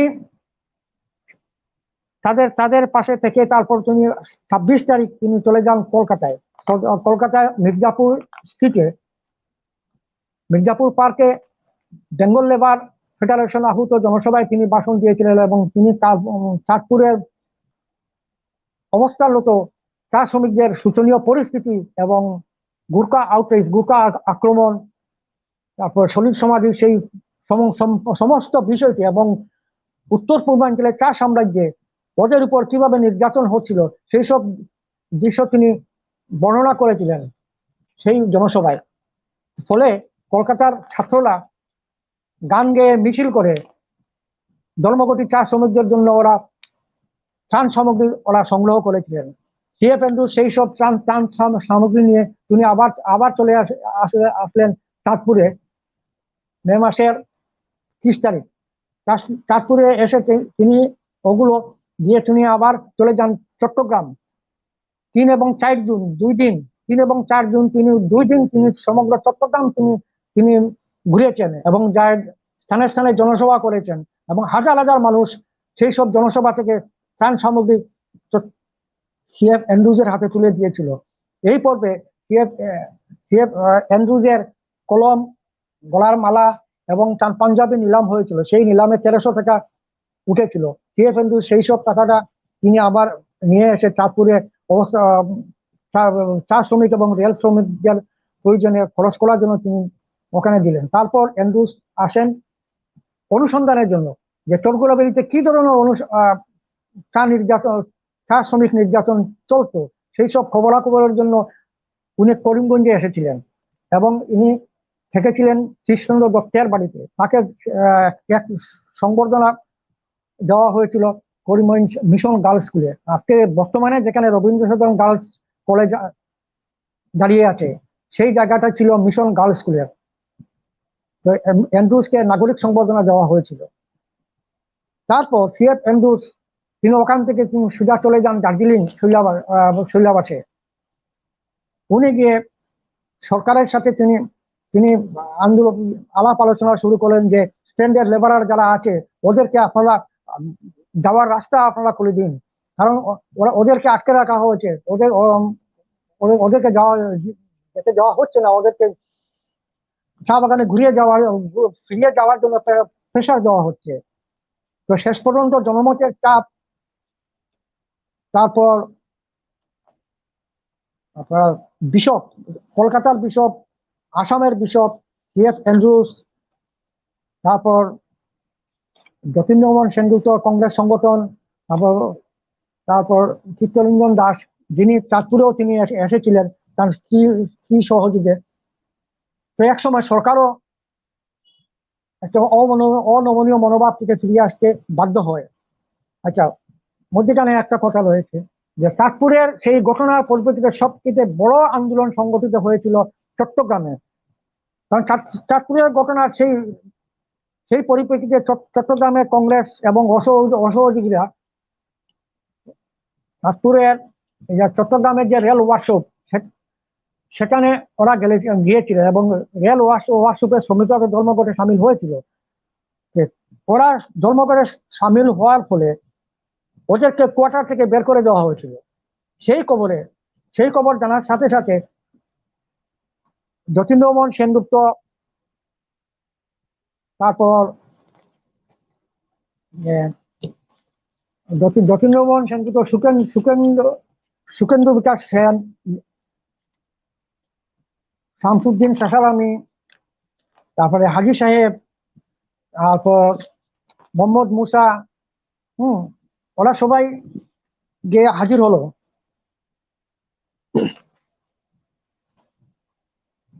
সেই চট্টগ্রাম রেল ওয়ার্কশপে। তো ওদেরকে গ্রেপ্তার করা হয়েছিল এবং অসহযোগ আন্দোলনের ওরাই হয়েছিল প্রথম কারাবরণকারী।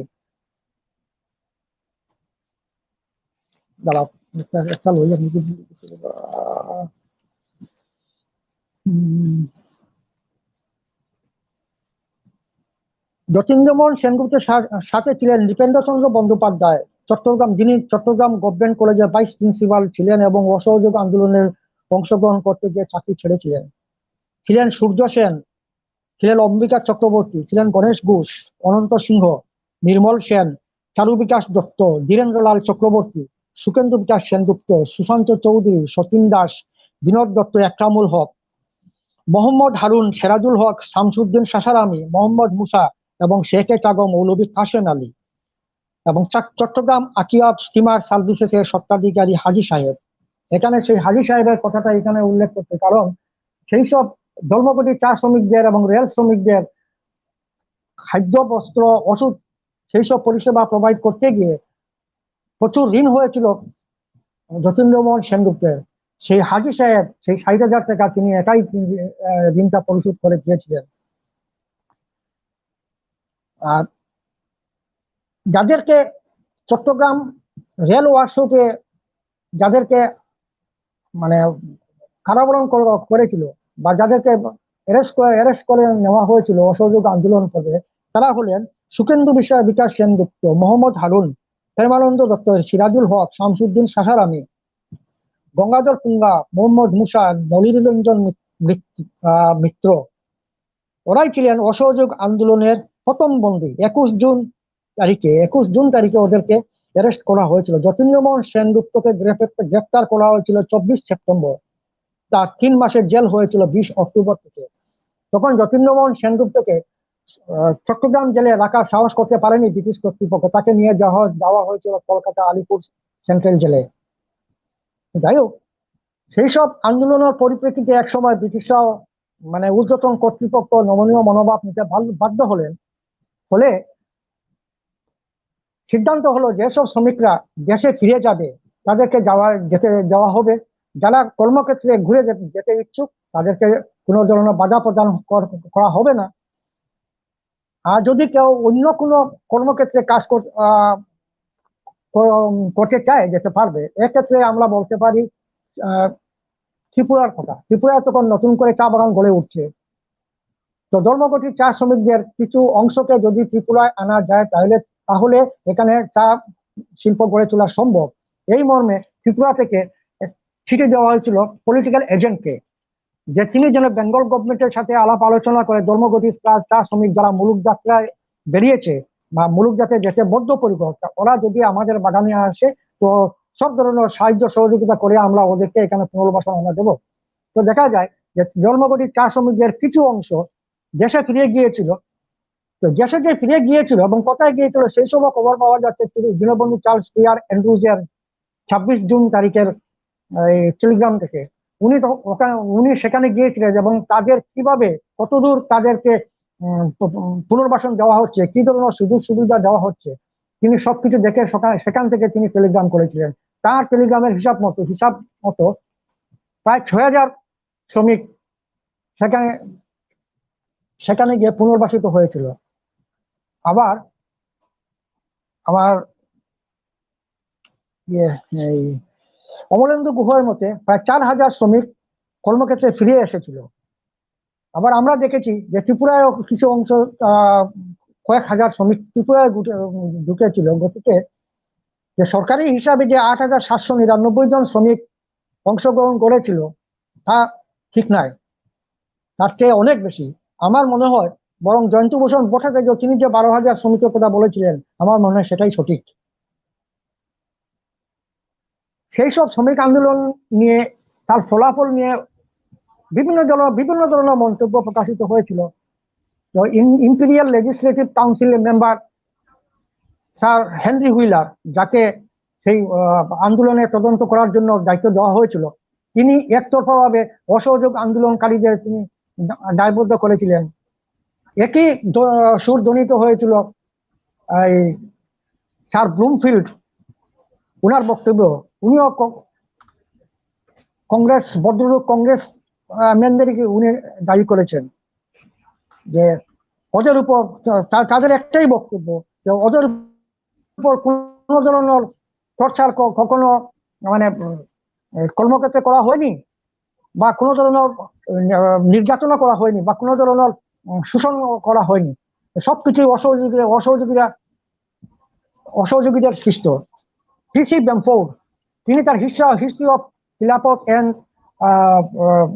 Freedom movement, history of Khilafat and non commercial movement শীর্ষক গ্রন্থে তিনিও স্যার হেনরি হুইলার এবং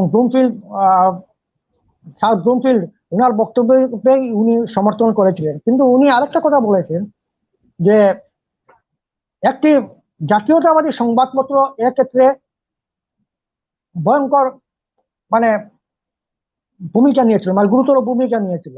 উনি জাতীয়তাবাদী সংবাদপত্রের কথা কিন্তু আমাদেরকে বলেননি।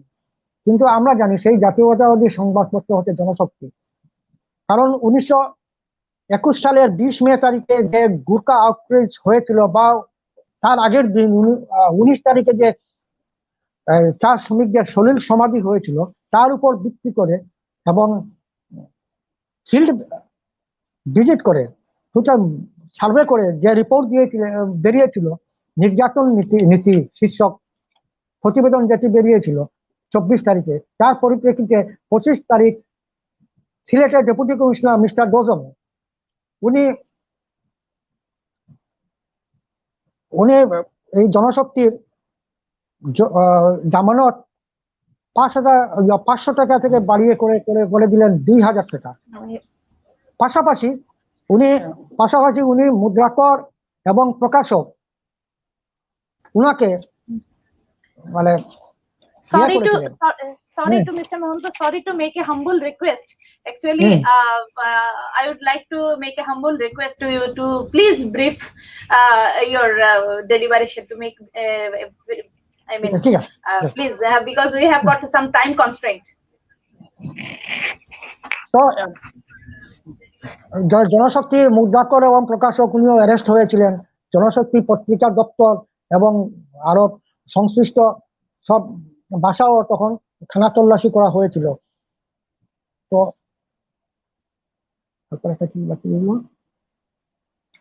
আমাদের দেখা গেল যে এই যে আন্দোলন, এই আন্দোলনের একটা সুফল তো অনেকটা আমরা পেয়েছি আমরা, আন্দোলন ব্যর্থ হয়নি। এবং সবচেয়ে বড় সুফল আমরা বলবো যে workman's breach of contract act, যেটির মাধ্যমে তাদেরকে দাসত্ব শৃঙ্খলে আবদ্ধ হওয়ার ব্যবস্থাপনা হয়েছিল, সেই যে ওয়ার্কম্যানস ব্রিচ অফ কন্ট্রাক্ট অ্যাক্টের মাধ্যমে, সেই কন্ট্রাক্ট অ্যাক্ট 1859 সেটি নির্মূল করার মানে নির্মূল করার আদেশ হয়েছিল, যেটি সাথে সাথে যে নির্মূল করা হবে সেই আশ্বাস দেওয়া ছিল। তারপরে 1924 সালে এটি অন্য একটি আইন প্রণয়ন করে 1926 সাল থেকে workman's breach of contract act number 13 of 1859 সেই অ্যাক্টে সম্পূর্ণ পুরোপুরি নির্মূল করে দেওয়া হয়েছিল। নমস্কার।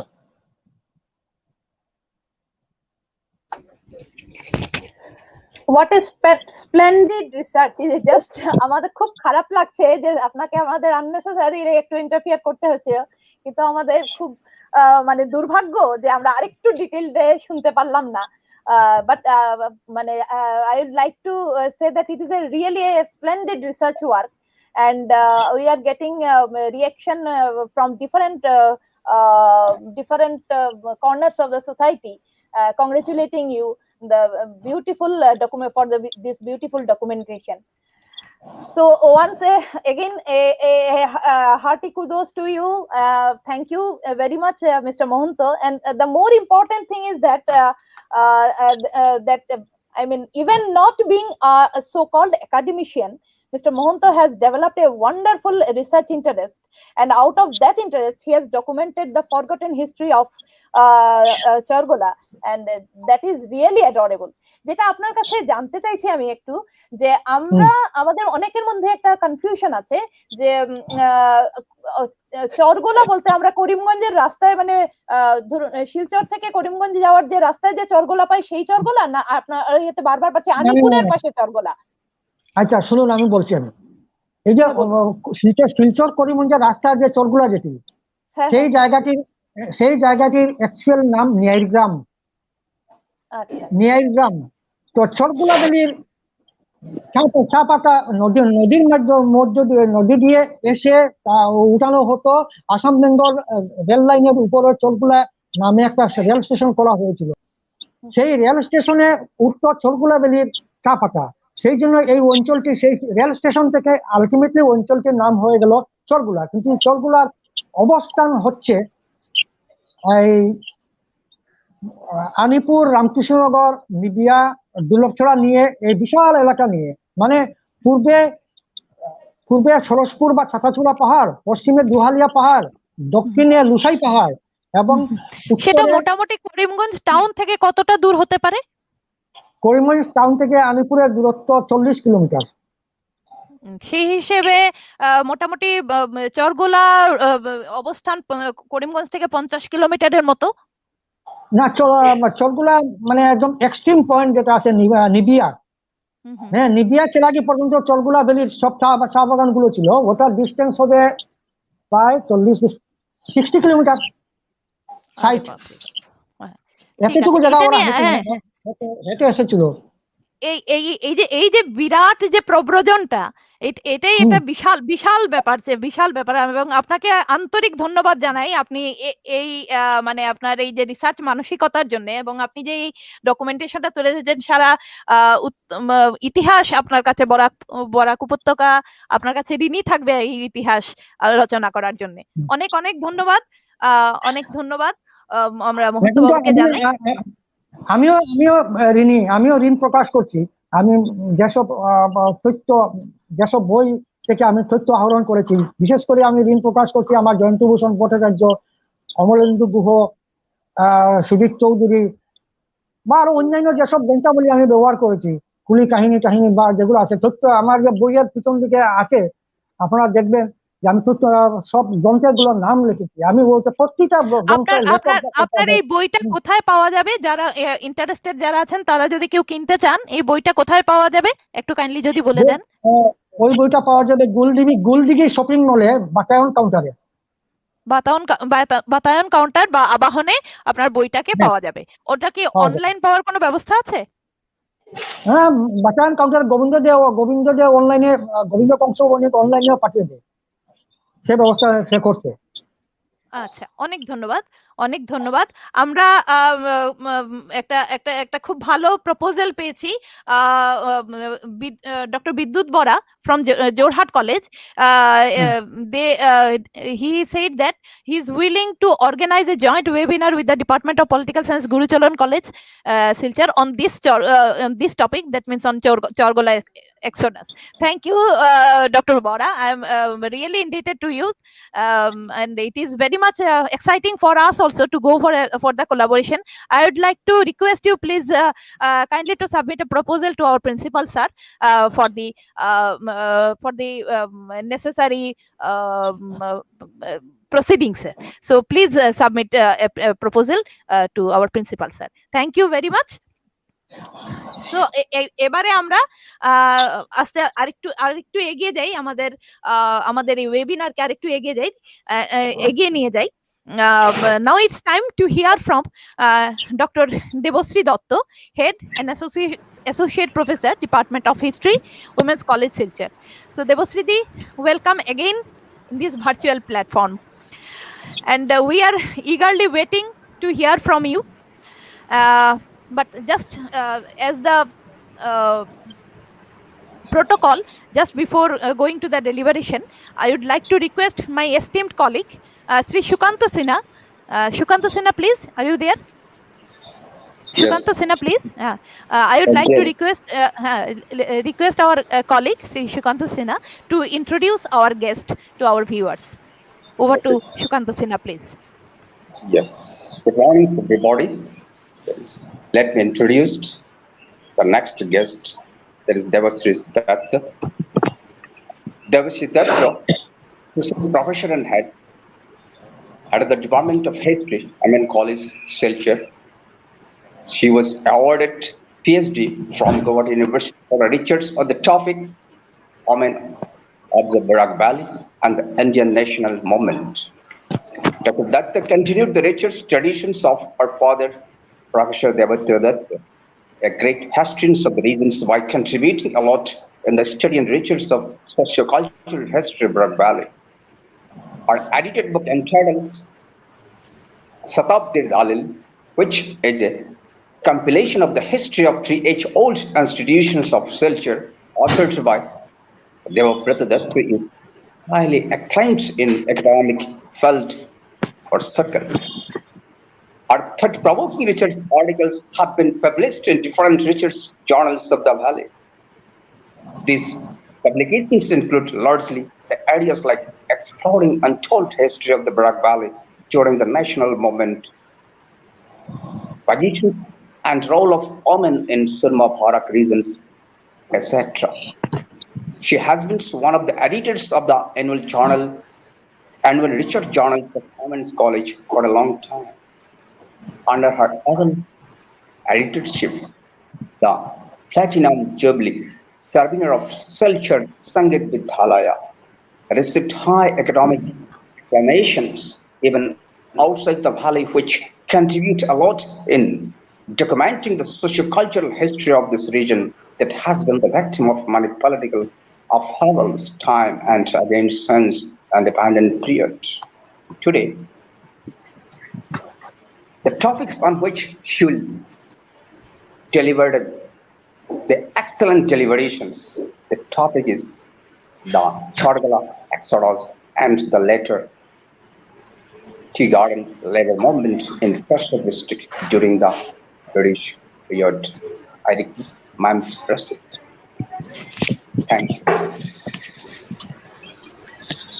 Thank you, sir. Again, I express my gratitude to the Department of Political Science and IQSMS College for giving me the opportunity to take part in this webinar on Chargola Exodus. We were listening to Mr. Mahanto. It was indeed a wonderful experience. Mr. Mahanto has an extensive research work on this particular field. Here I am again. I'll try to throw some more light on some aspects of Chargola Exodus and the period that followed.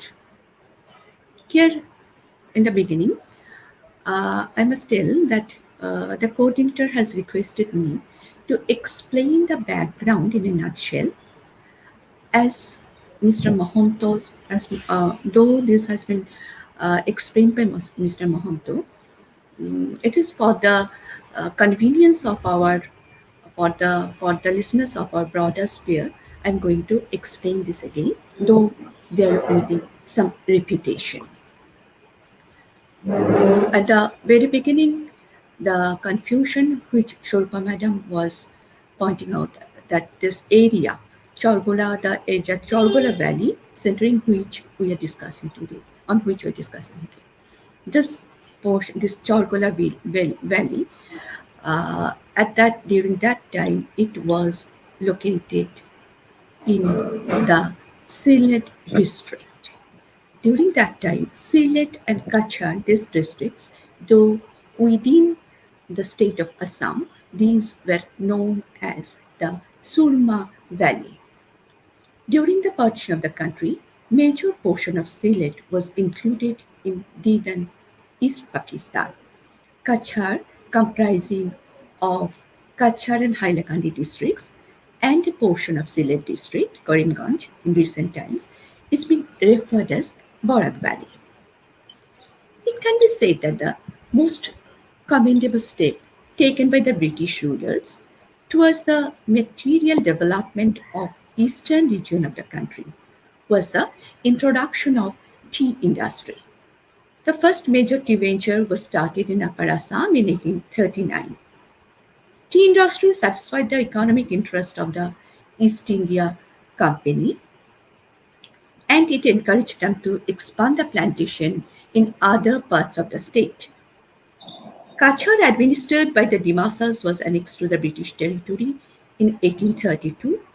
The first tea plantation started here in 1855-56. During the same period, tea was discovered in various parts of Sylhet district. At the initial stage, the matters relating to grant of land for tea plantation in both the districts of Surma Valley were sorted, and other necessary needs were managed by the local British administrative officers. In 1872, there were 80 tea gardens in Kachar. By 1901, in the narrow area of Chargola of Koringan subdivision of Sylhet district, grew more than 19 tea plantations. Most of the tea gardens were managed by the European owners. Location of Chargola Valley, as just now has been, we have seen, this has been pointed out, this has been shown by Mr. Mohanto in the map. Agro-based labor-oriented tea enterprise needed hardworking labor who could be easily available throughout the year.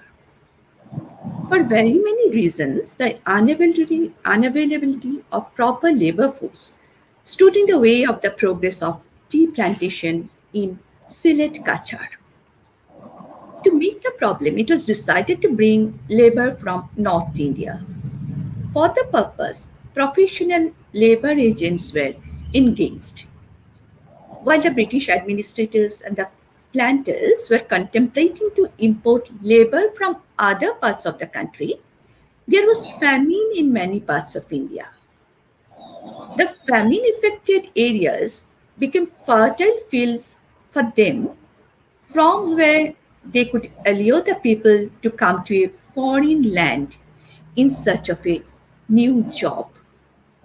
Thus, laborers were brought from famine-stricken areas of Bihar, Uttar Pradesh, Madhya Pradesh, Madras, and Bengal by the recruited agents. The agents gave the starving people a rosy picture of the remuneration and facilities to be enjoyed in the tea gardens. They were sent to different tea gardens of Assam, including those of Surma Valley. An agreement was signed before the recruitment to the effect that they were to serve for a certain minimum number of years. A breach of this agreement would subject the concerned labor to imprisonment for 1 month and to another month if he still refused to fulfill the contract. With government's approval, the agreement became more or less a valid document. Migration of entire family to the tea plantations was generally preferred. So both husband and wife, along with the children, were encouraged to migrate to the tea gardens. This was done to make the labor stable and settle permanently in the tea estates. There were some depots where these people were dumped. From there, they were sent to their destinations by country boats. The misery of the people during the month-long journey knew no bounds.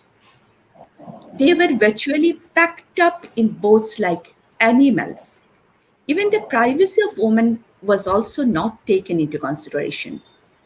That was a horrible journey without proper food and other requirements. Many half-starved women and children died on the way, being unable to adjust themselves with the humid climate of northeastern India. After reaching their destinations, all their hopes and aspirations were belied. They were asked to clear the jungle. They had to erect common barracks for accommodating themselves. In these barracks, also both men and women were put without caring for the maintenance of women's privacy. The European planters treated the laborers as slaves. The migrated people had to live within the tea garden area, which was secluded from the outer world. There was no scope of any transaction of the laborers with the outside world. Though the tea garden-based labor society formed a working class under highly capitalistic industry, usual pattern of industrial environment was absent there. Again, even though tea industry is predominantly an agricultural industry, the environment was different from rural agricultural farming. Tea laborers, popularly known as coolies, were the exploited people during the pre-independence period, as they remained far away from their native places and were dumped in an altogether new environment.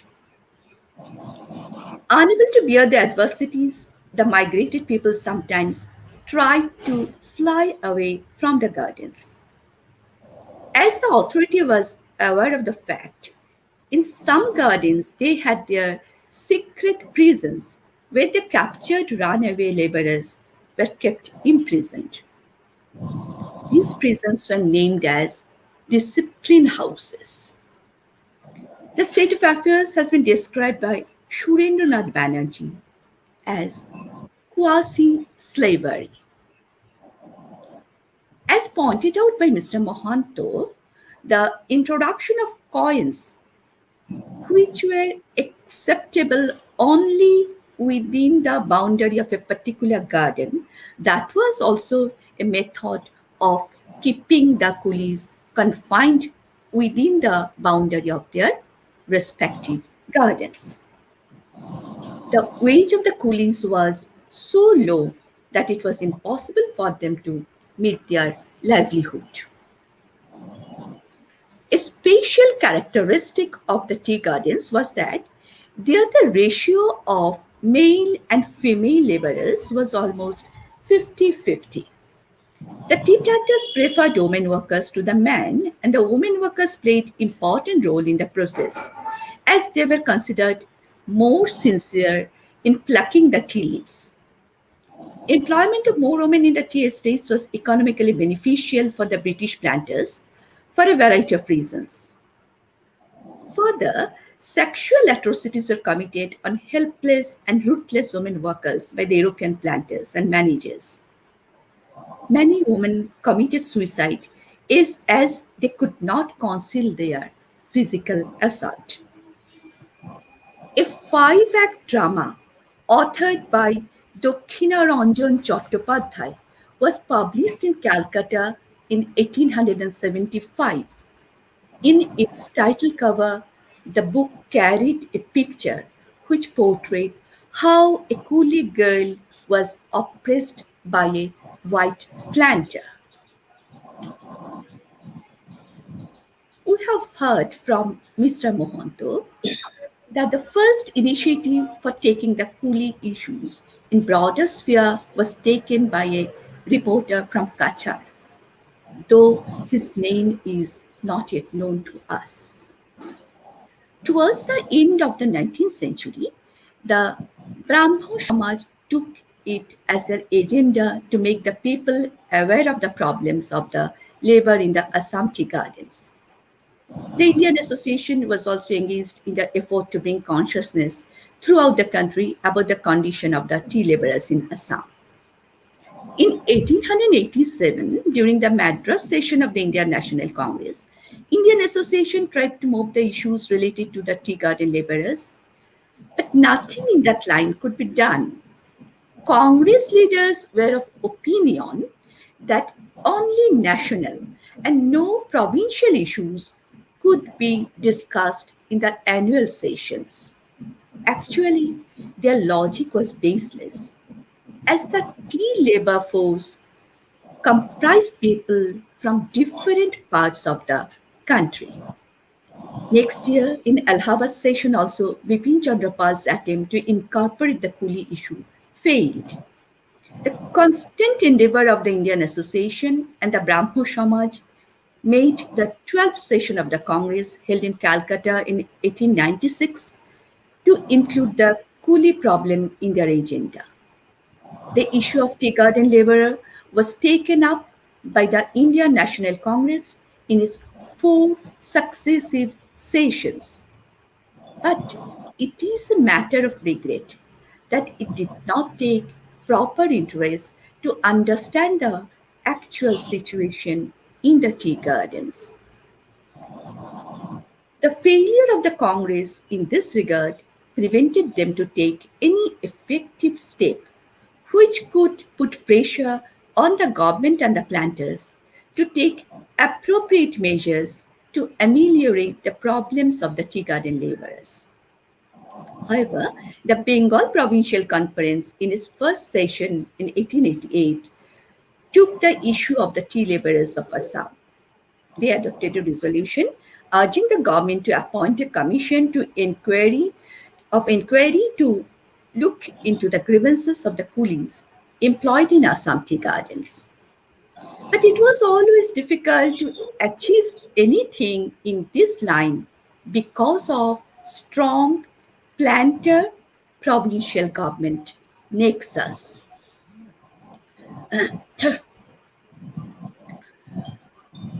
But the Brahmo Samaj activists tried their best to get into the matter. The Brahmo volunteers visited Nolhati in Birbhum for preventing the newly recruited coolies from going to Assam. Thus, they were successful in saving many a poor man and woman from being thrown into a life of virtual slavery. The Surma Valley Political Conference, formed in Sylhet in 1906, got inspired by the Satyagraha campaign of Mahatma Gandhi. In its fifth session was held in Sylhet in September 1920. In this session, in the meantime, the special session of Congress in Calcutta endorsed the non-cooperation proposal. The Surma Valley Political Conference also supported the stand of Congress. Among the resolutions adopted, one was the urge of the conference towards the people of Surma Valley to refuse to serve under European planters and merchants. Meanwhile, the annual session of Congress held in Nagpur in December 1920 ratified the non-cooperation proposal. The national movement was getting a mass base under the leadership of Mahatma Gandhi. This period is considered to be a turning point even in the history of liberation of Indian women. That Gandhiji's idea of non-cooperation influenced all classes of women is reflected from the event on which we are having our discussion today, that is the Chargola Exodus. After the First World War, the tea plantation workers faced great difficulty due to rising prices. It made their position worse. Their demand for increase in wages went unheeded. When the call of non-cooperation was given throughout the country, the tea laborers of Barak Valley were also influenced by the call. In the meantime, an incident took place in 1920, of which Mr. Mohanto has also referred, that this incident shook the working class of the valley, particularly the tea garden workers. In the Khoril Tea Garden of Kachar, its assistant manager, Reginald William Reed, wanted to exploit the chastity of a young girl named Hira. Being refused, the assistant manager, gunned down Hira's father Gangadhar and his son Nepal. In the trial, the accused was not found guilty, and the deputy commissioner acquitted Mr. Reed, the assistant manager, from all the charges brought against him. In the Calcutta High Court also, Reed was acquitted. This incident was described as a miscarriage of justice by the native newspapers, and it contributed much to the growing labor unrest in the Barak Valley. Excessive physical harassment of the tea estate workers and their economic exploitation created an unbearable situation. The womenfolk were already exasperated by the untold oppression and harassment they were subjected to. To cite only one instance, one Kunli woman was made to sit upon a tank full of leeches for failing to carry out her allotted share of work. The government also resorted to various means of oppression, prohibition, punishment, etc. Tea workers, both men and women, gradually began to protest. Gandhiji's idea of non-cooperation served as a catalyst, and the spirit of defiance was spreading. Some local nationalist workers, as we have heard from Mr. Mohanto, they regularly visited the tea gardens and spread the message of non-cooperation among the laborers. They organized meetings in the marketplaces. In a meeting organized at Ratabari on 2nd May 21, the activists gave inspiring speeches with nationalist tone, citing the famous Khoril shooting case. In fact, Hira's case was not an exception. As told earlier, the women laborer often fell prey to the lust of British planters. And so the ideas preached by the nationalists inspired them much. In this meeting, a clarion call was given to the laborers by the local Congress workers to leave the tea gardens. It was a resolution adopted in the fifth session of the Surma Valley Political Conference. The laborers were eager to get out of the suffocating atmosphere of the tea gardens. The inhuman treatment on a woman ignited racial feeling and ultimately led to mass exodus. The call of Mahatma Gandhi to go back to the villages and to live on Chorka influenced the laborers, and the men, women, and the children stopped work and began to leave tea gardens in batches with the slogan Gandhi Maharaja Ki Joy. Out of 20,250 laborers employed in the gardens of Chargola Valley, as many as 8,799 persons, that is 43% of the total labor force, left their gardens. Persuasion by the garden authority could not move the laborers an inch from their decision.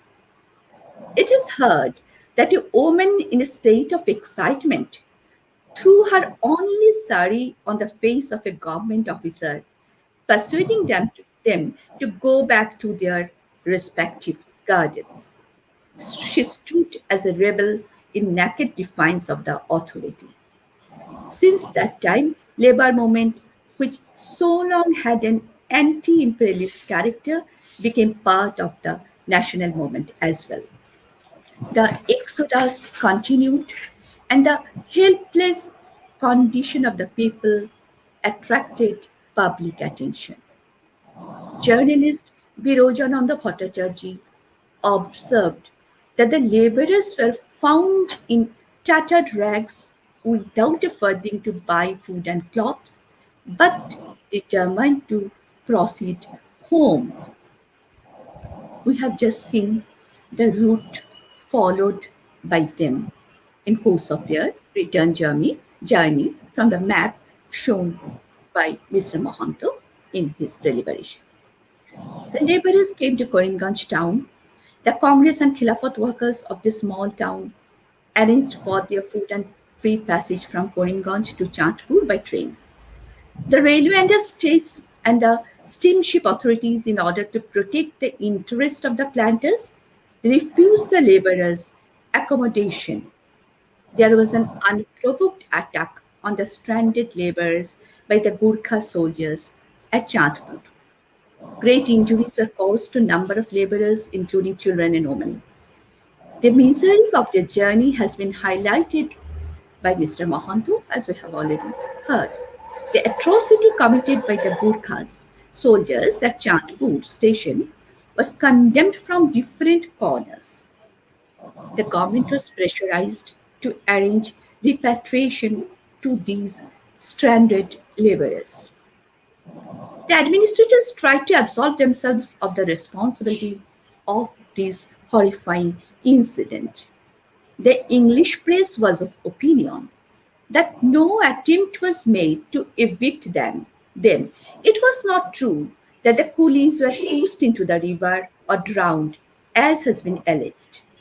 But Mr. C.F. Andrews, who visited Chandpur, narrated his experience by stating that one girl had received a wound under her right eye, an elderly woman had a wound on her arm, other women also received wound, as have some old men. In fact, the entire Exodus episode has been described by the British from their own point of view. Labor unrest and the successive occurrences have been termed by a planter as fanatical tamasha. The allegations that the ill-paid laborers were badly treated by the planters have been firmly denied by them by stating that the unrest was not due to inadequate wages but to a deliberate political propaganda. They were of opinion that the coolies were fools enough to live plenty and comfort, and Bada Sahib, who looked after their interest and saw that they lacked neither food nor apparel, and who housed them and cared for them through their times of sickness. On the other hand, social activists present at Sialda and Howrah, who met the coolies during their return journey, shared their experience by stating that there was not a single coolie who did not bear the marks of violence on his or her body. Further, the planters stated that the garden coolies are composed of people of credulous as infants, easily led by persons of cunning and utterly irresponsible when once excited and tutored by agitators. Years of comfort, peace, and kind treatment on the estate will be forgotten. That is by the coolies, forgotten by the coolies. And Sahib, who up to a week ago was the coolies' my Baap, may become his enemy at the suggestion of the coolies padri, sadhu, or any other such person. They read out to the coolies what evil the government and the Bilati log do from the newspapers. Most of the coolies reason that things published in the newspapers must be true. Pointing out to the non-cooperators, the English opined that the simple non-cooperation meetings contained more in them than merely the spread of a peaceful propaganda with the cult of Charka as its emblem. The agitators are preaching in their meetings that Mahatma Gandhi's order are for the coolies to clear out to their own country, where they will be put in the way of getting wealthy, while those disobeying him will die of plague, cholera, and smallpox. The planters held the view that the coolies are the victims of a pernicious propaganda. However, it can be said that through the efforts of C.F. Andrews and others, the issue of Chargola Exodus assumed an all India dimension. The entire episode reveals the inhuman treatment and torture meted out to the labor women in the tea gardens. That the news of suffering of the women gave a jerk to the civil society is evident from the fact that the students in Calcutta, while collecting funds for the stranded coolies, carried a canvas of a coolie woman being tortured by a European planter. In course of their protest against the maltreatment, the women the protest against the maltreatment, the women folk showed their determination and strength of mind. As a result, again, they had to suffer a lot along with their children in course of their return journey. At a time when response from the urban middle class women of the valley towards the national movement was lukewarm, the forceful involvement of the working class woman was undoubtedly a positive and worth mentioning development. As a whole, during the Exodus, the laborers showed a bold attitude.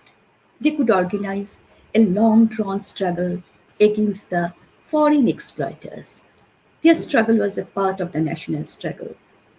Yet the Exodus failed to create expected impression on broader sphere. It was mainly because of the indifference of the Congress leaders. Again, the All India Trade Union Congress did not take any interest in the Chargola affair. However, this heroic struggle, initiated and sustained by the laborers, served as a source of inspiration among the local Congress workers, and it could inspire the labor force in the tea gardens of Kachar in the future days. It is found that attempts from different corners to improve the condition of tea laborers went unheeded. The Karachi Congress session of 1931 adopted resolution demanding proper attention towards the women laborers. It was pointed out that the helpless women laborers had to perform their regular duties during the period of their pregnancy. Demand was made for making arrangements for proper facilities and grant of maternity leave to them. In 1938, on the initiative of communist leaders, the Silet Kachar Cha Mozdur Shangathak Committee was formed. In the same year, there was strike in 5 tea gardens of Kachar.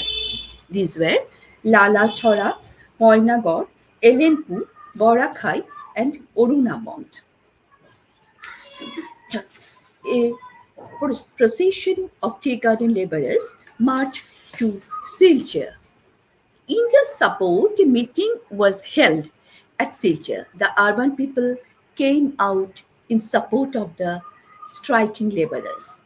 The position of the union was strengthened, and a new name of Silet Kachar Cha Bagan Mojdoor Union was adopted by it. Arun Kumar Chando was the president of the organization. In April 39, there was another labor strike in the Arunabon tea garden of Kachar. Heavy workload, low wages paid, and ill treatment by the European laborers to the European planters to the laborers, particularly to the women, were the main cause of the discontent. By that time, provisions were made for providing maternity leave and for paying an allowance to the women laborers during their advanced stage of pregnancy was taken. But irregularities were made by the guardian authorities in making payment of these allowances. Women had many grievances against these malpractices. On 18th April, the Guardian management, with the help of the administration, adopted some illegal steps against 6 of the laborers of the Guardian. The entire labor force of the Guardian went on strike in support of those laborers. In spite of repeated orders from the management to join their duties, the laborers refused to do so. On 27th April, a meeting was organized by the local Congress leaders. The management tried to bring laborers from outside with the help of armed police. But the picketing organized by the women laborers foiled their plan. The women tried to meet their household needs by collecting firewood from the adjacent jungles. The Guardian Authority ordered this to be stopped. The strike, continuing for long 45 days, was conducted by Silet Kachar Chabagan Mojdoor Union. Supporting the strike of Arunabond, one-day strike was observed in other tea gardens like Borakhai, Moniarkhal, Darbi, Barjalinga, Choto Jalinga, Bagbahal, Loharbond, Palarbond, Lala, Lalamok, etc. It should be mentioned here that the local Congress committee had played an important role in conducting the labor movement. Under the guidance of the Congress leaders, the laborers started boycotting foreign cloth, salt, and even liquor. During that period, the president of Kachar District Congress Committee was liberal-minded leader Arun Kumar Chando. At the backdrop of the moment, it was decided to observe May Day in Kachar. Accordingly, the day was observed in Silchar and Udarband by organizing meetings and processions. Thus, in 1939, May Day was observed for the first time in Kachar. Some laborers attended a meeting addressed by Arun Kumar Chando and other speakers in defiance of manager's order. They were expelled from the garden. The increasing awareness among the labor women against the foreign rule found expression in a strike in the Elenpur tea estates of Kachar. On 30th July, about 200 women labor of the garden went on a strike. They demanded higher wages and a decrease in workload.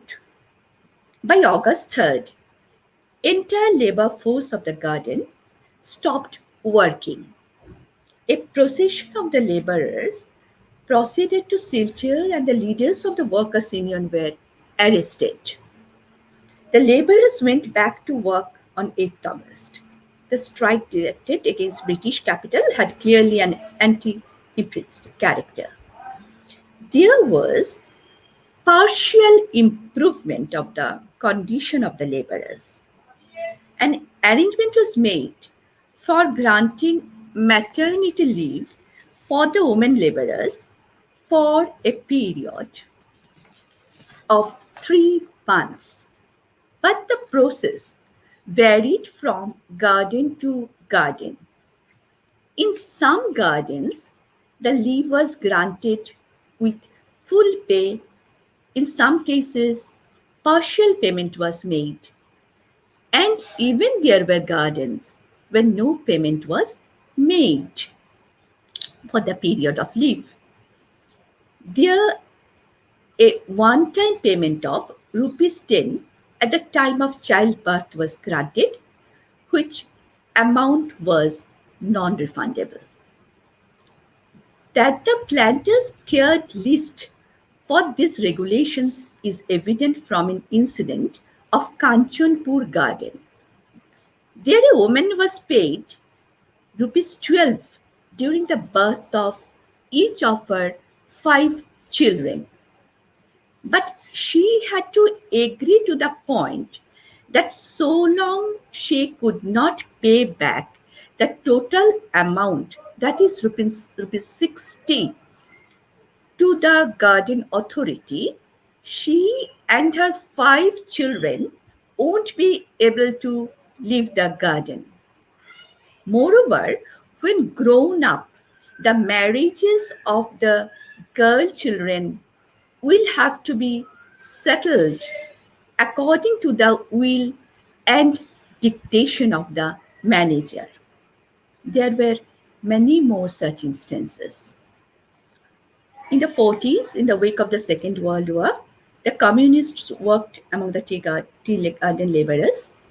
They urged the laborers to demand for higher wage, weekly leave, and better living conditions. The women laborers demanded equal wage with the men and benefit of paid holiday during their period of confinement. The planters found themselves in embarrassing situation in the face of these demands. A contemporary government report noted the manager of a tea garden in Kachar complains of pamphlets circulated among his labor by which demands for increased pay are encouraged. The Congress kept on arranging meetings in the tea gardens. Along with slogans like Jai Hind and Congress Ki Joy, the laborers' demands were raised. Even in the early part of 1947, such meetings were attended by laborers, especially womenfolk, who demanded increased wage, grant of maternity leave with full pay, better living conditions, etc.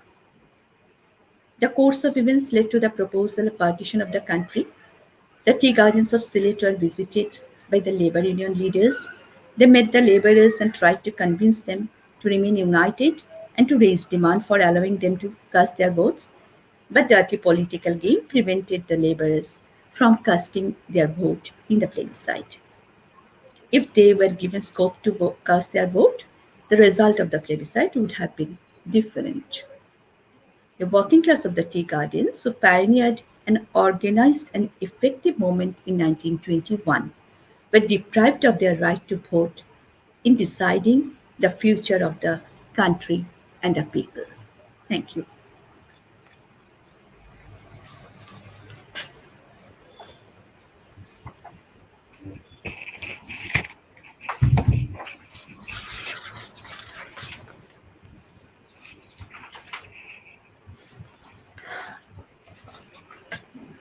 A hearty thanks to Devasriti for giving the full picture of the labor problem, labor condition of Chargola during Chargola Exodus vis-a-vis the other movements during those days. It's really a very really I should say a beautiful experience to hear from you, and this has been clear from the comments and from the participants in the live chat box, which we are showing time to time, and it's really very much encouraging for the entire organizing committee to have such a wonderful experience to hear from the resource persons like you. Thank you very much once again, Devasriti. And we shall go to the further introduction at the end of the program, as we have said earlier. And now let us move further with the deliberation of Dr. Mousumi Dr. Pathak, Madam. Uh, and as the protocol goes, before Madam's deliberation, I would like to invite Dr. V. Pulamte. Dr. V. Pulamte, are you there? Pulamte sir, are you there to give the introduction of Madam Pathak? Can you hear me? Yeah. Yes. We are hearing. Okay. So I would like to request you kindly to introduce our Madam to our viewers. Yes. Yes. Over to Pulamte sir. Okay. Yeah. Thank you. Dr. Musumi Datta Pathak, Associate Professor and Head Department of History, Aryan Vidyapith College, Guwahati, Assam, is also a visiting faculty at the Tata Institute of Social Sciences, Guwahati campus. A resource person at the Administrative Staff College, Government of Assam, for civil service experience for many years.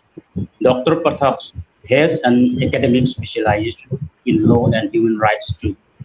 Her research contributions revolve around the study of partition and partition displacement, and in pursuance of the same, she has attended many national and international conferences. Her book, Do You Not Belong Here, based on her PhD thesis, is highly acclaimed in the academic circle. Her publications are largely based on exploring the plight of partition Bengali diaspora of the Brahmaputra Valley, and simultaneously looking into the post-partition conflict-ridden Assamese society and the like. Dr. Musumi Datta Pathak has two UGC research projects to her credit. Our first UGC project was on the peasants movement in colonial Assam, with special focus on Latsima village, while the second one was on fragmented lives, partition displaced women survivors, and on both of which she contributed a number of research papers and chapters in different edited volumes. Today, the topic of our deliberation is exploring descent in the Emperor's Garden, the Chargola Exodus. Thank you. Thank you, Pulamte sir. Thank you to you for introducing our resource person to the viewers. And over to Moshu, madam. Thank you. As I have already told that I feel very privileged and honored to be a part of this webinar. And as such, I thank Principal of GC College, Dr. Vibhash Deb, the IQAC of the college, and the faculty members of the Department of Political Science, Gurucharan College, and with a special thanks to Dr. Swarupa Bhattacharji, who had contacted We are also privileged, ma'am. We are also privileged to have you within us. Okay, thank you. And also thanks goes to my previous speakers, Mohanto sir and Debashri Di, who I know for many years, and I feel my whatever I would say would be only a supplement to what they have already told. The topic of my session is exploring descent in the empire's garden, and and I look into Chargola Exodus for the same. Now, one thing which I would want to say is that Empire's Garden is a term, quote unquote, in my topic, and Empire's Garden is a term which I have taken from Dr. Jayita Sharma's book on the Empire's Garden, Assam and the Making of India, from Duke University Press. She has basically focused her work on the tea gardens. And of course, because of the constraints of the pandemic, it is very difficult to have an access to the libraries. And so whatever source materials I have gathered is from my access to Gesture and other available products in the net. Okay, so if there is any lacuna on my part, please excuse me for the same. Okay, let me start. Tea was a very important economic and social commodity in British life from the 18th century. And as Mahanta sir have already told, that tea was actually the Chinese tea was available to the colonial tea planters. But with the opium war which had taken place and the stoppage of the Chinese tea and the colonialism which was penetrating into this part of the subcontinent, made the British think of trying out fresh places where they would get tea. And that is how they had intruded into the regions of Sadia, Khamti, etc., etc. And that was how Robert Bruce has discovered tea in this part of the region. And so how famous has become Assam tea to the rest of the world, and which has become important till today. The Assam tea is important till today. But when you talk of Assam tea, the most important thing which would come to mind is that hardly do the present generations know the toil, the labor, the strife, the indignities which these tea coolies, or which we say not the tea coolies as such today, but the tea tribals face in this had faced during the during the plantation in the colonial period, plantation regime in the colonial period. Tea in the classic colonial representation symbolized the transformation of a jungle-ridden backward province of waste through the colonization of British enterprise and capital. And as I have already told about the introduction of tea, what we see now is how the tea production has, has expanded during this period. And by 1872, when 1836, around the period of the middle of the 1830s to 1850s, tea was discovered. And by 1872, you will see that the production of tea had increased from, in leaps and bounds, around from 6 million to 75 million by 1900. Sorry to interrupt, ma'am. Yes. Sorry to interrupt, ma'am. Your video is muted. Oh, I have muted the video purposely. Yeah. Oh, should I open the video? It's very good to see you. Okay, yes, okay. please, Nice. madam, you please open. Okay. So it's me only speaking. So the in leaps and bounds, the production of tea has begun. And so from 1872 and till 1900, we have seen there was a vast voluminous of tea production in this part of the country. And by statistics, it has been seen that it has raised from 6 million to around 75 million. So, but my topic which I would be discussing is not only Chargola, but I would see the descent which has taken place in the other empire's garden. When we club together the empire's garden, we also talk of the Assam gardens, and basically which have been concentrated in the Lakhimpur, Dorong, Sibsagar. These were the areas in the Brahmaputra Valley where tea was actually getting an expansion. And in the light of the Assam gardens, I would look also into the Chargola Exodus. And my main theme would be, and the main theme of mine is that I would look into the descents. Now you will see that when you talk of tea and its production, the first question, that what were the causes of descent? Why did this descent happen? To look into the happenings of the descent, you would have to know, in a historical process, and from my discipline of history, I would look into the fact that how did these gardens began? How did these gardens initiated? What were the forms of recruitment of labor in these gardens. And it was noticed that during when the colonial planters discovered tea, they had first requested, there were various sources which had told that they had first requested the indigenous population to engage themselves in tea cultivation. But the indigenous population were much more they were much more happy with the fact that they would be with their bari cultivation, their homestead cultivation. And for tea, which involved a lot of labor, plucking, and the entire production of tea involved a lot of labor, which the indigenous population was not interested. And that what resulted in the recruitment of labor from the outside provinces of UP, what Debashridi has told, from UP, from Bihar, from that is the Chota Nagpur Plateau, the Santhal Parganas. Now, when you talk about the recruitment, we should be aware of what was the system of recruitment and why did this lead to a descent. The system of recruitment was the Sardari system.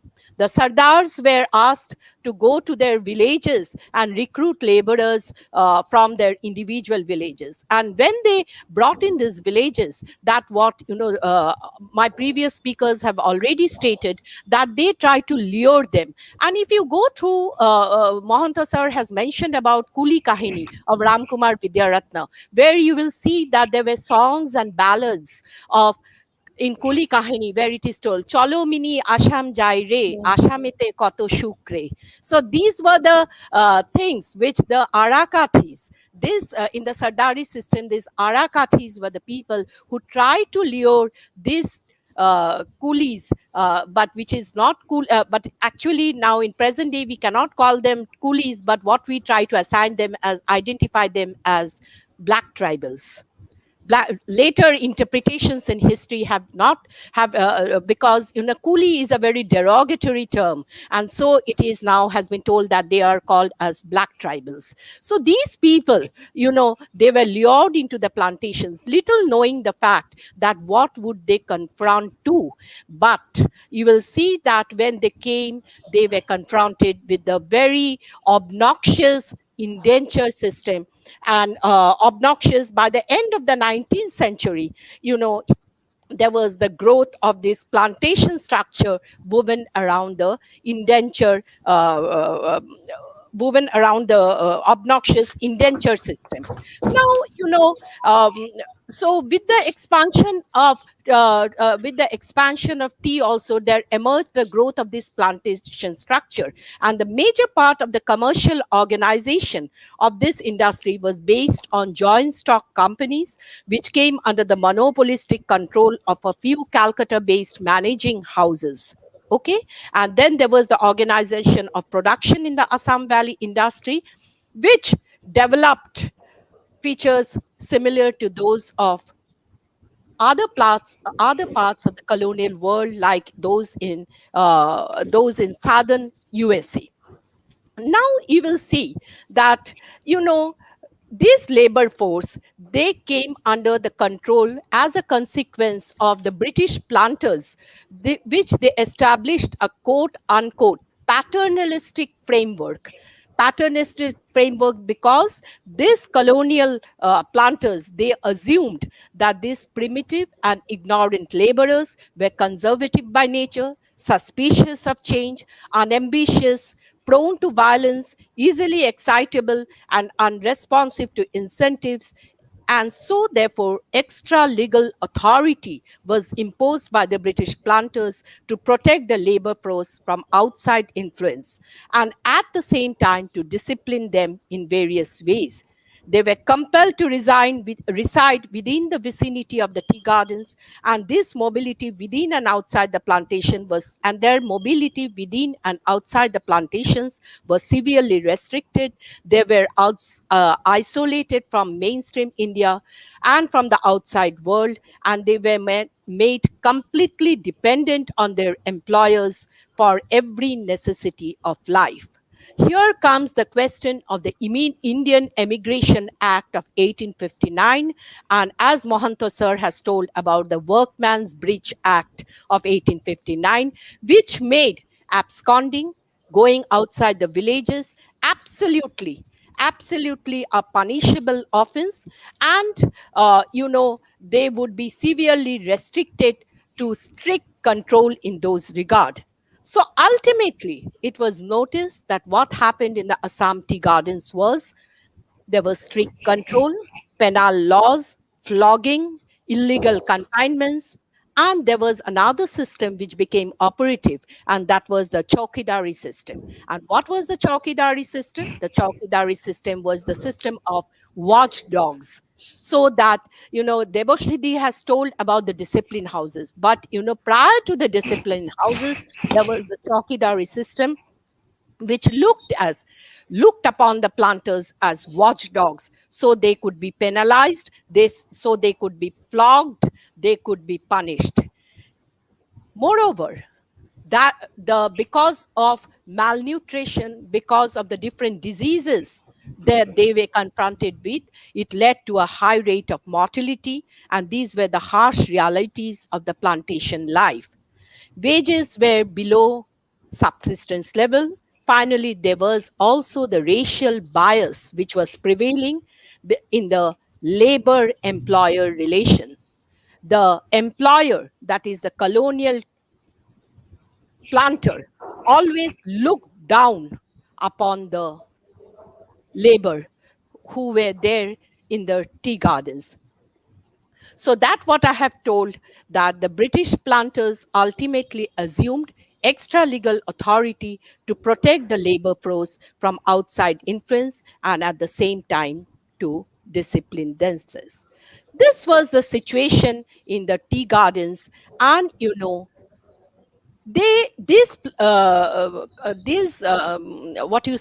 laborers, they were taken to be that they would remain silent spectator, they would be tortured, they would be going through all this sort of a vicious circle of torture, so to say. Now, ultimately, this had been going on, but what led to the Chargola Exodus? Why suddenly these illiterate people? Why suddenly these uneducated, these people who were used to so much of discipline and strict action, suddenly such a big revolt came up? That goes to the entire question of what happened suddenly. Now you will see that in the post-war, that is after the First World War, another thing which I have forgotten to mention is that as we're about the food, what is your food security which comes up?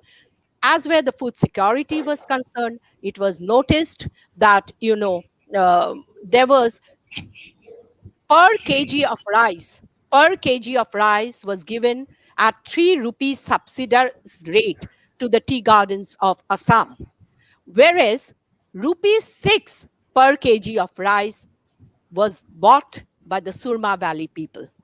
Okay, so this is one very distinct thing between what was happening in the Assam gardens and the tea gardens of the Surma Valley. Now you would see that the tea gardens of Surma Valley, the tea gardens, how they became mobilized for a movement.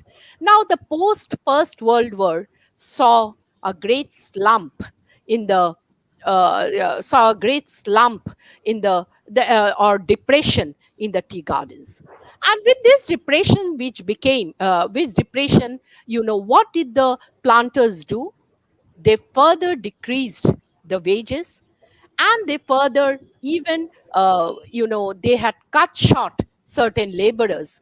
And there is a work by Kalyan Sarkar, who has written in Economic and Political Weekly, and he has stated in his paper that how these people, because they were not given work, because they were cut short, they were retrenched. These people, they were begging for work, because without work they would not earn any money, and so as a consequence they were begging for work. So when they were begging for work, they did not get the sufficient rate, and they had no food, and even they had to buy rice. They had rice of a very inferior quality, and all this resulted in um, uh, a form of opinion among them. And the very another factor which made this opinion very much possible was around this time was in 1920 there was the formation of the trade unions. When the formation of the trade unions began, so the workers, they try to unionize themselves. And especially in Chargola, what happened was that in Chargola there was an incident of what you say, the railway workers going on strike, and after the strike they began earning higher wages. And that was an example which came to the tea garden laborers too, that if they struck, that if they went on strike in the gardens, they would definitely would be paid higher wages. And that was the interest which made them think of what you say, the another that is, they thought of a mobilization of a movement. In between this period, the slump in the post-war was in the slump in the post-war world was very important.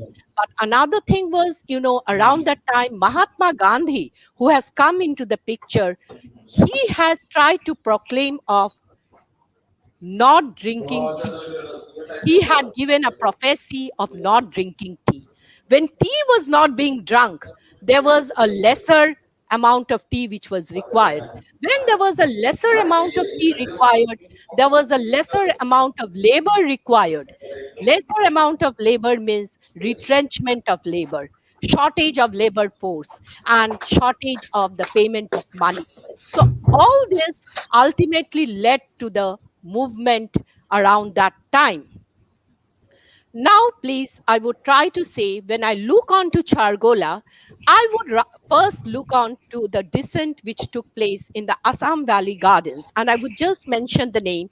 There was a garden at Suntak at Sipsagar, which had demanded a higher wage, because even in the Assam Valley Gardens there was the descent. Then there was the Borhat Tea Garden of Sipsagar. Then there was the Tiok Rajabari Garden in Joboka. Then there was the Kerikatia, Murmaria, Rongajan, Bokahala, Desoi.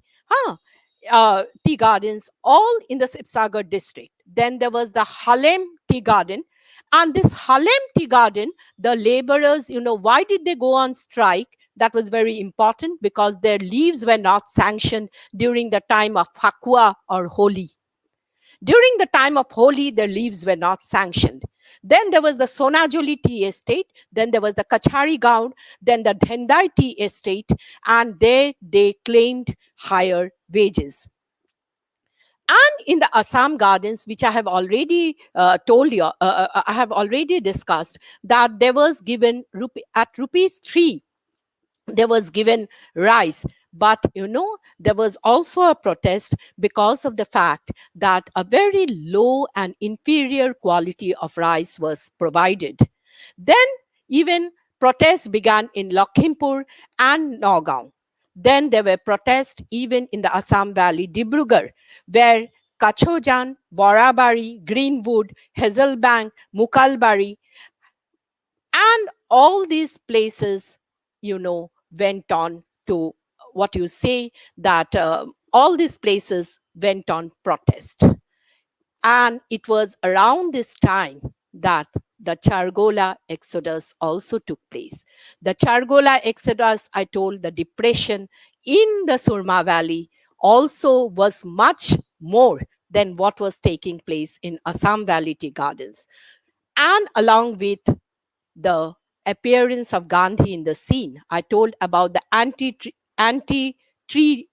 tea, anti drinking of tea, which was prophesied by Gandhi. That was second factor. And the third factor, which was operative for the movement around that time, was that, the non-cooperation movement under Mahatma Gandhi mobilized these tea garden laborers, and they started considering Gandhi as a messiah for them. And they felt that they could interweave their movement with Gandhi's non-cooperation movement. But now, the one thing which was very important was that how could these people, they were educated, how come how come they were so much suddenly they got mobilized? If you see the tea gardens, you would notice that if you see the tea gardens around that time, you would notice that in UP, large majority of people were brought from Chota Nagpur Plateau and all. And you would see that Chota Nagpur Plateau was already a very politically conscious and a politically motivated society. And these people in Chargola, they had statistics and data, because now there is a very constraint of giving you the data and statistics, but data and statistics show that the people at Chargola, only for 4 years they were the tea garden laborers at these places. So naturally their links with their mother country was still very intact, and the political consciousness of the UP had infiltrated into their minds. And then and basically these people were people from Christian origin, and these people from Christian origin, they were very much educated through missionary activities, and so therefore they were learned too.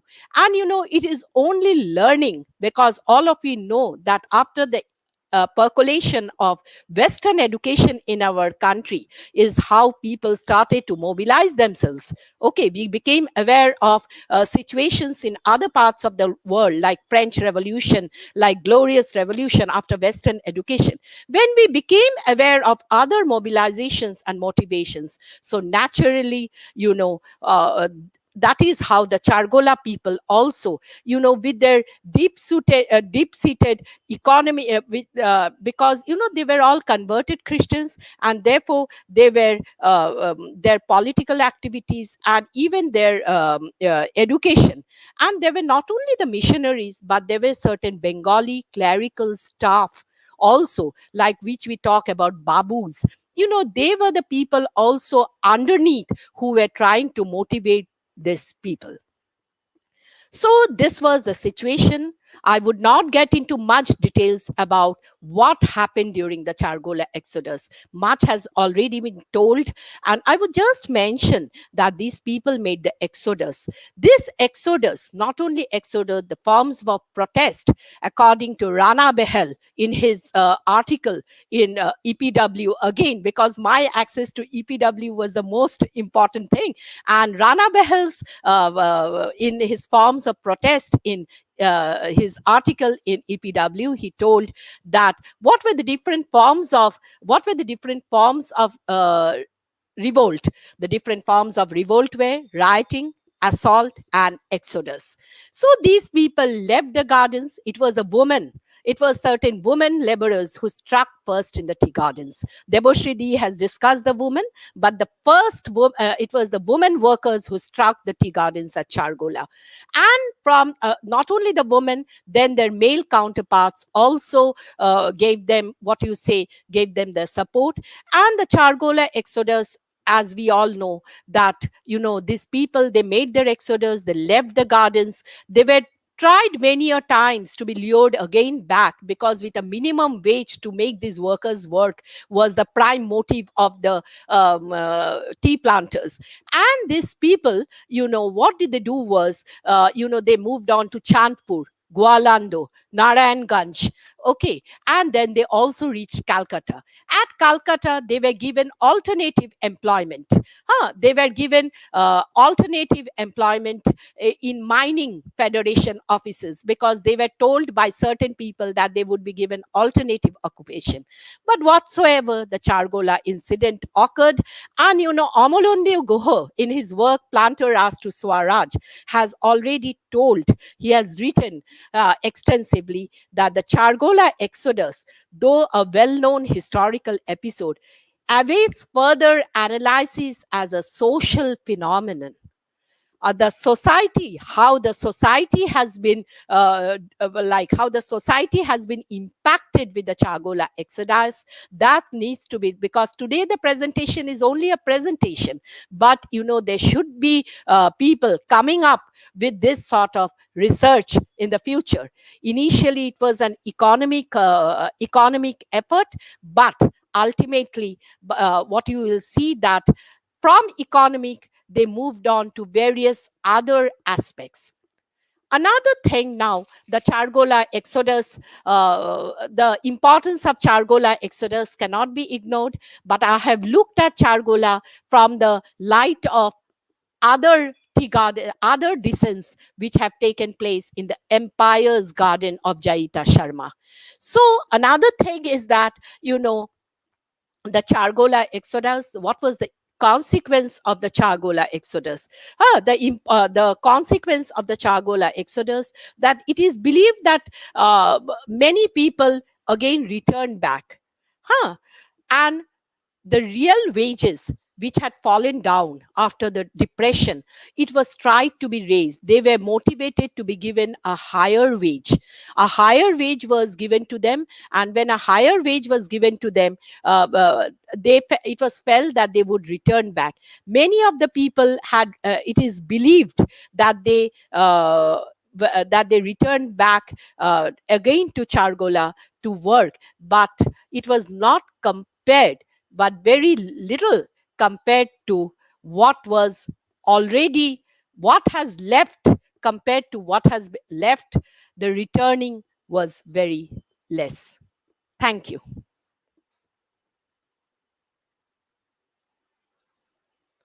Thank you. Thank you once again, ma'am. It was really very exciting discussion, and It was very short. very thought-provoking. I'm a teacher who always tries to put into things with very brief ideas. And at the end of the session, you never know, I might feel that the certain things have been left. So when I give you the write-up, I will certainly incorporate all after the interaction, because with the interaction, definitely I'll get into much more detailed, that would help me in writing up a proper write-up for you. Okay? Yeah, definitely, ma'am. Actually, it's the discussion was so illuminating, and Debojit's Dr. Debojit's day, he has very rightly pointed out expansion of discontent of tea laborers from Surma Valley to Brahmaputra Valley is a new dimension of Black tribal movement. And really, thank you, ma'am. We got a new dimension of this exodus. And the thing is that this after the 100 years, we are just now we are unveiling, rather. It's the through this webinar.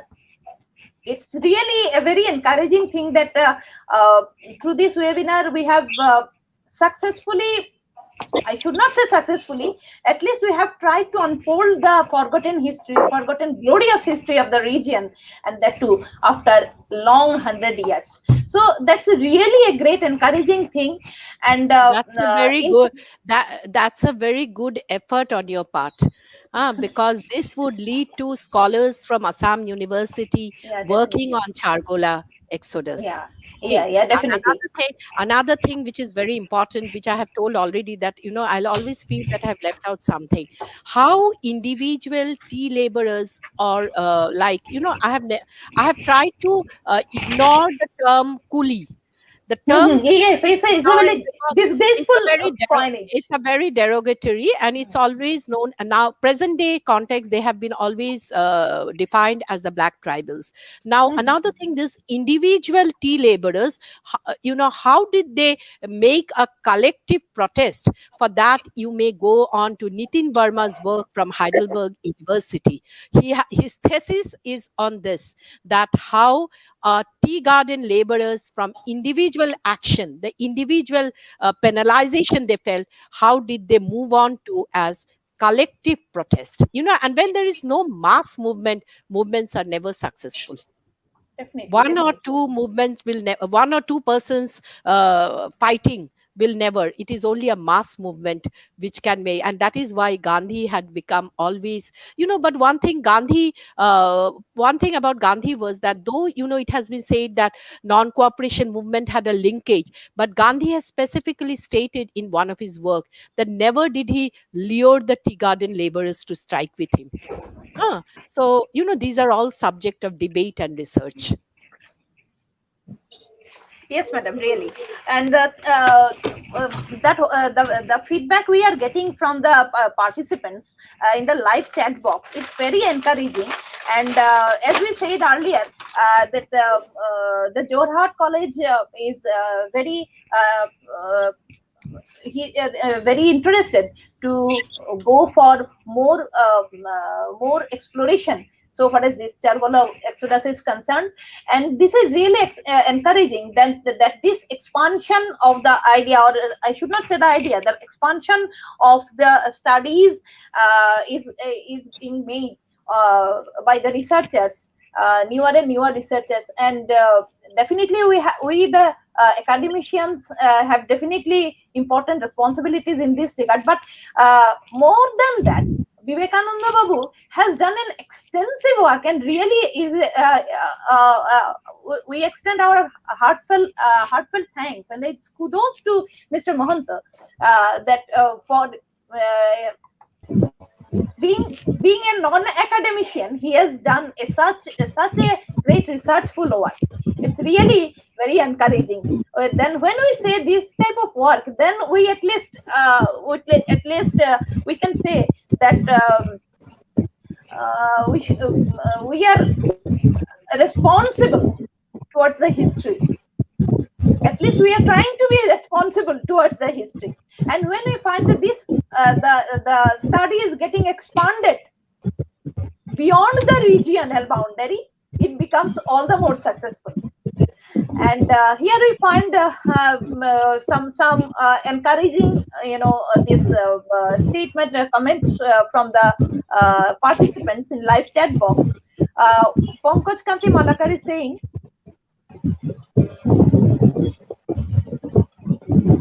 Mahanta বাবুর বই থেকেই চরগোলা এক্সোডাসের ব্যাপারে বিস্তৃত জানতে পারি, খুবই সমৃদ্ধ গবেষণা করেছেন, তাকে সাধুবাদ ও ধন্যবাদ জানাই। অনেক ধন্যবাদ Pankaj Malakar. Then we find that again we find Sushant Bhattacharya, excellent research work.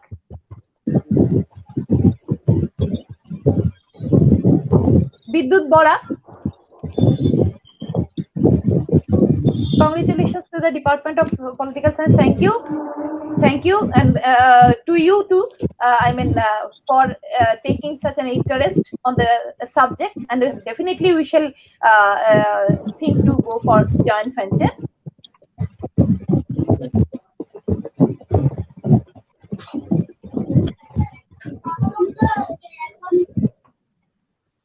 Dr. Devojit De.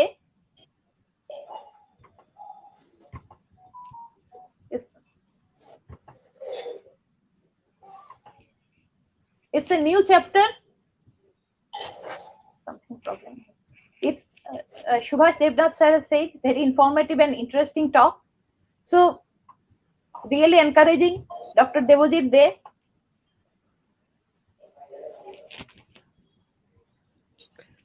So he's talked about this expansion. So Mr. Abhishek Roy, also he's of the view that very important informative and well-structured session, a timely reminder that we must not lose sight of our shared past, the collective history that lives within us. Yes, really, thank you, Mr. Roy.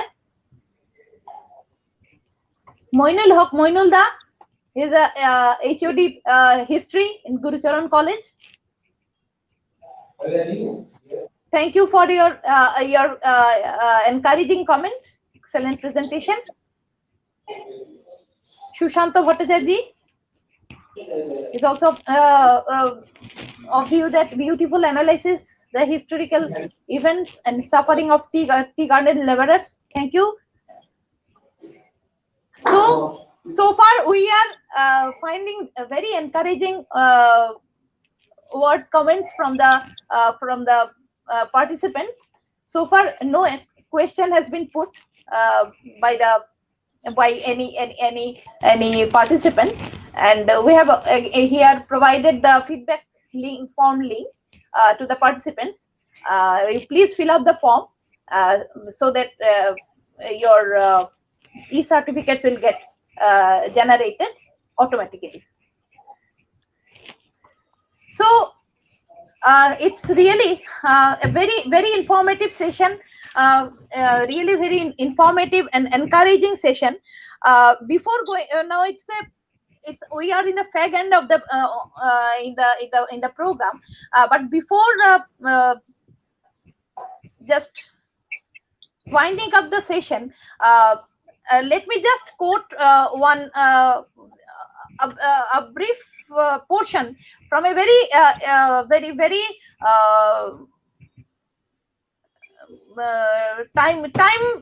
timely writing, I mean written by Mr. Sanjay Kumar.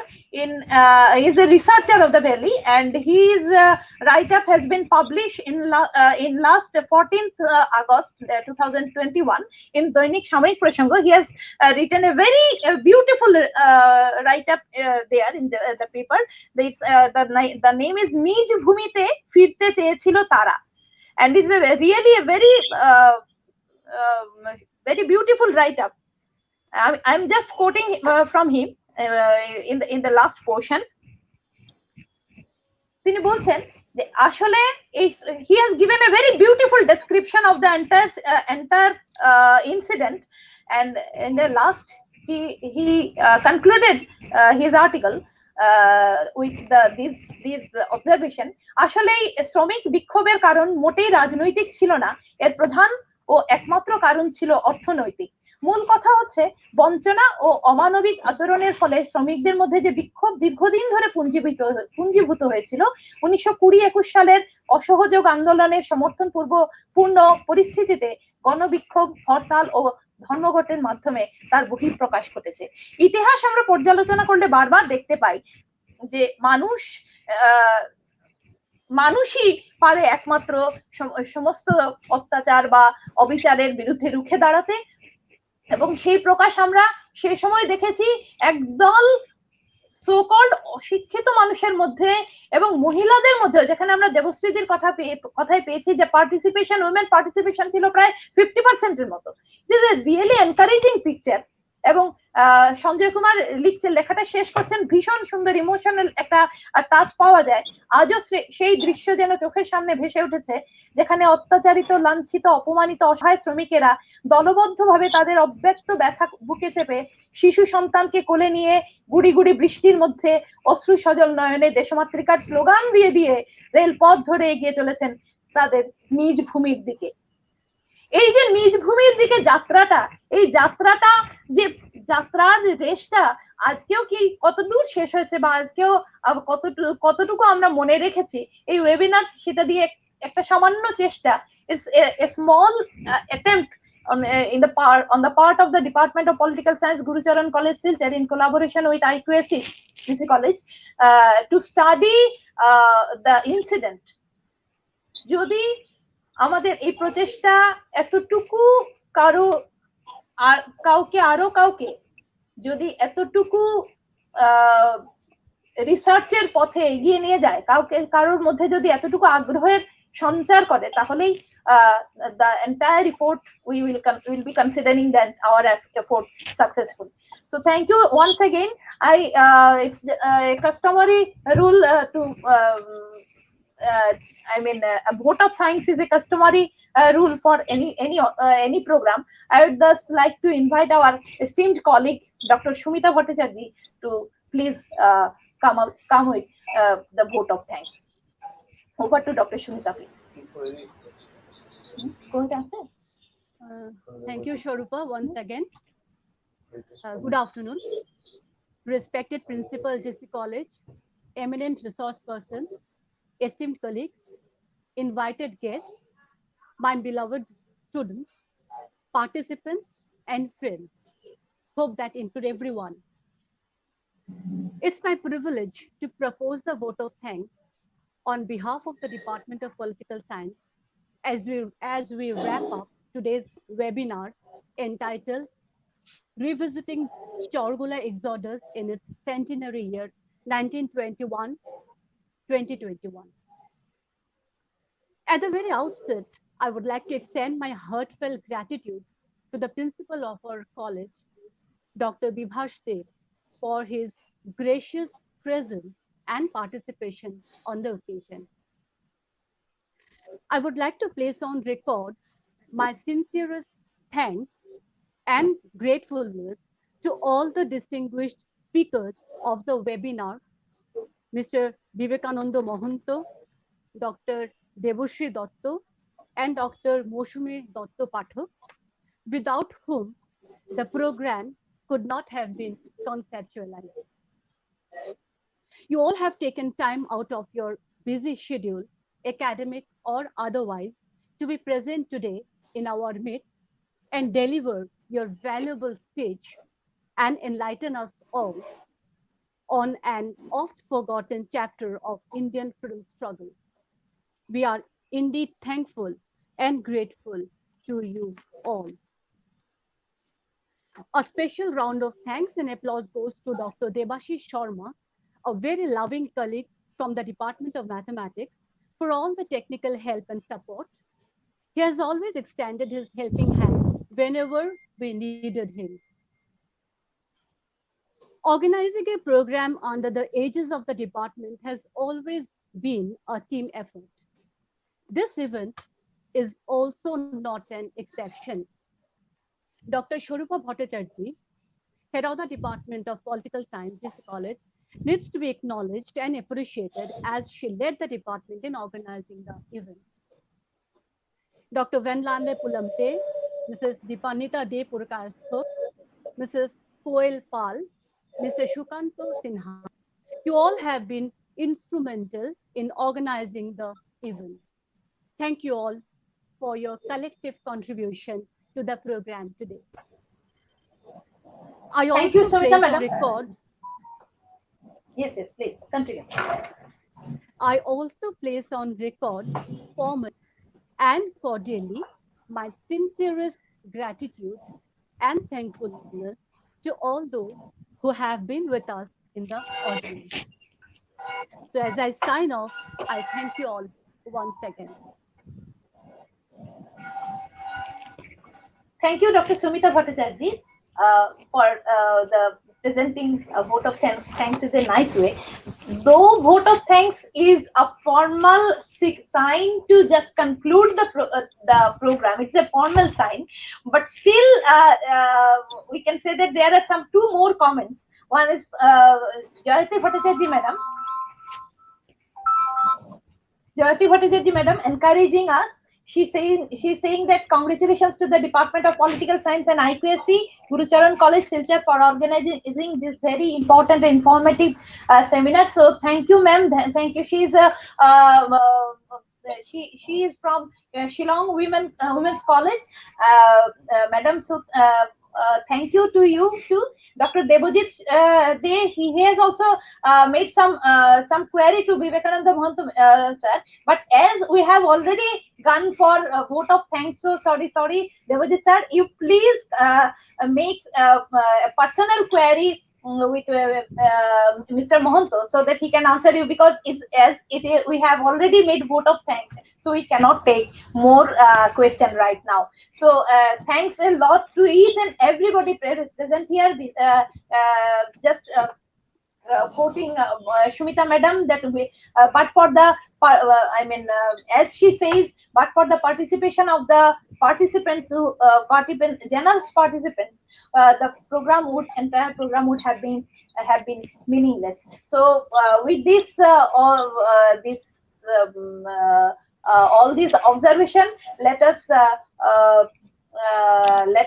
give a goodbye to all of you with a heavy heart. Hopefully, we'll get your positive support again and again in the coming days. Thank you very much to all of you.